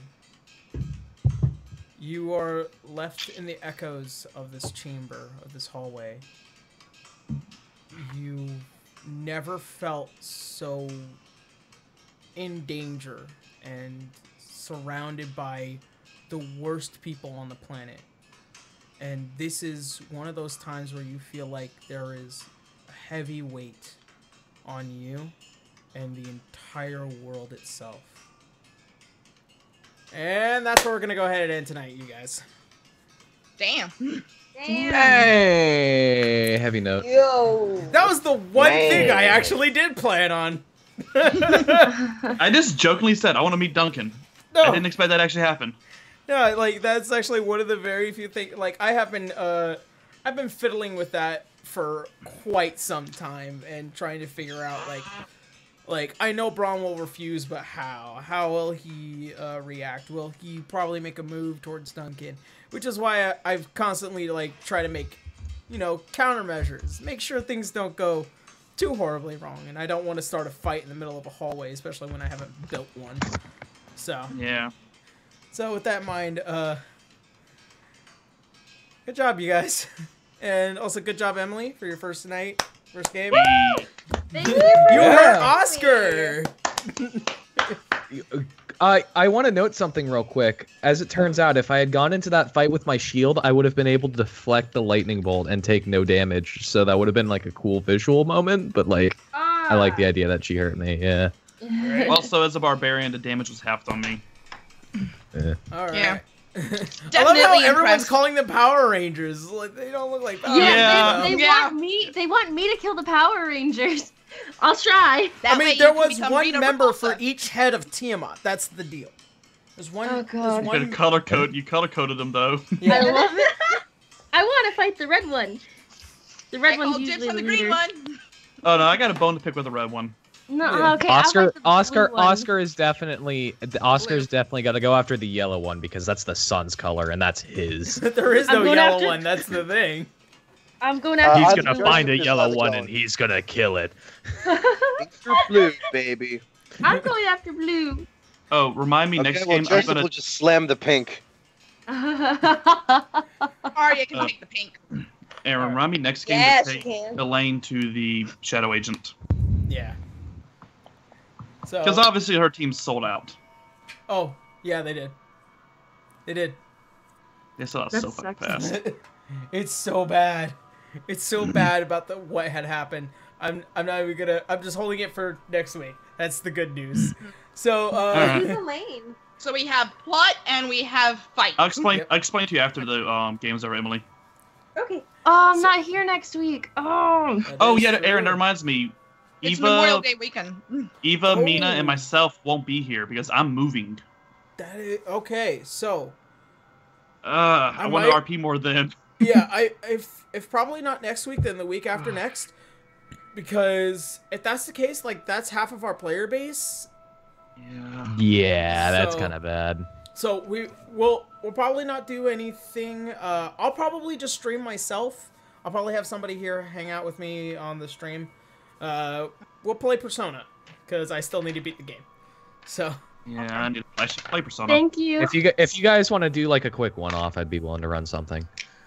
Ooh, if you wanted, if I actually am able to make it, the blind D&D game I did with my friends the other day or last night was fucking amazing. I want to do that. Oh. It What was you- almost oh, entirely RP and just like dicking you- around. It was so much fun though. When you say blind D&D, do you mean the one where you don't know what's on your sheet? Yeah. Exactly. Only the DM knows. Oh, I've seen that post going around. That sounds like so fun. much. It is so much fun. Don't do that without me. You suck. I want to do that. Okay, we'll do a one-off. Well, you're not game. here next week, so.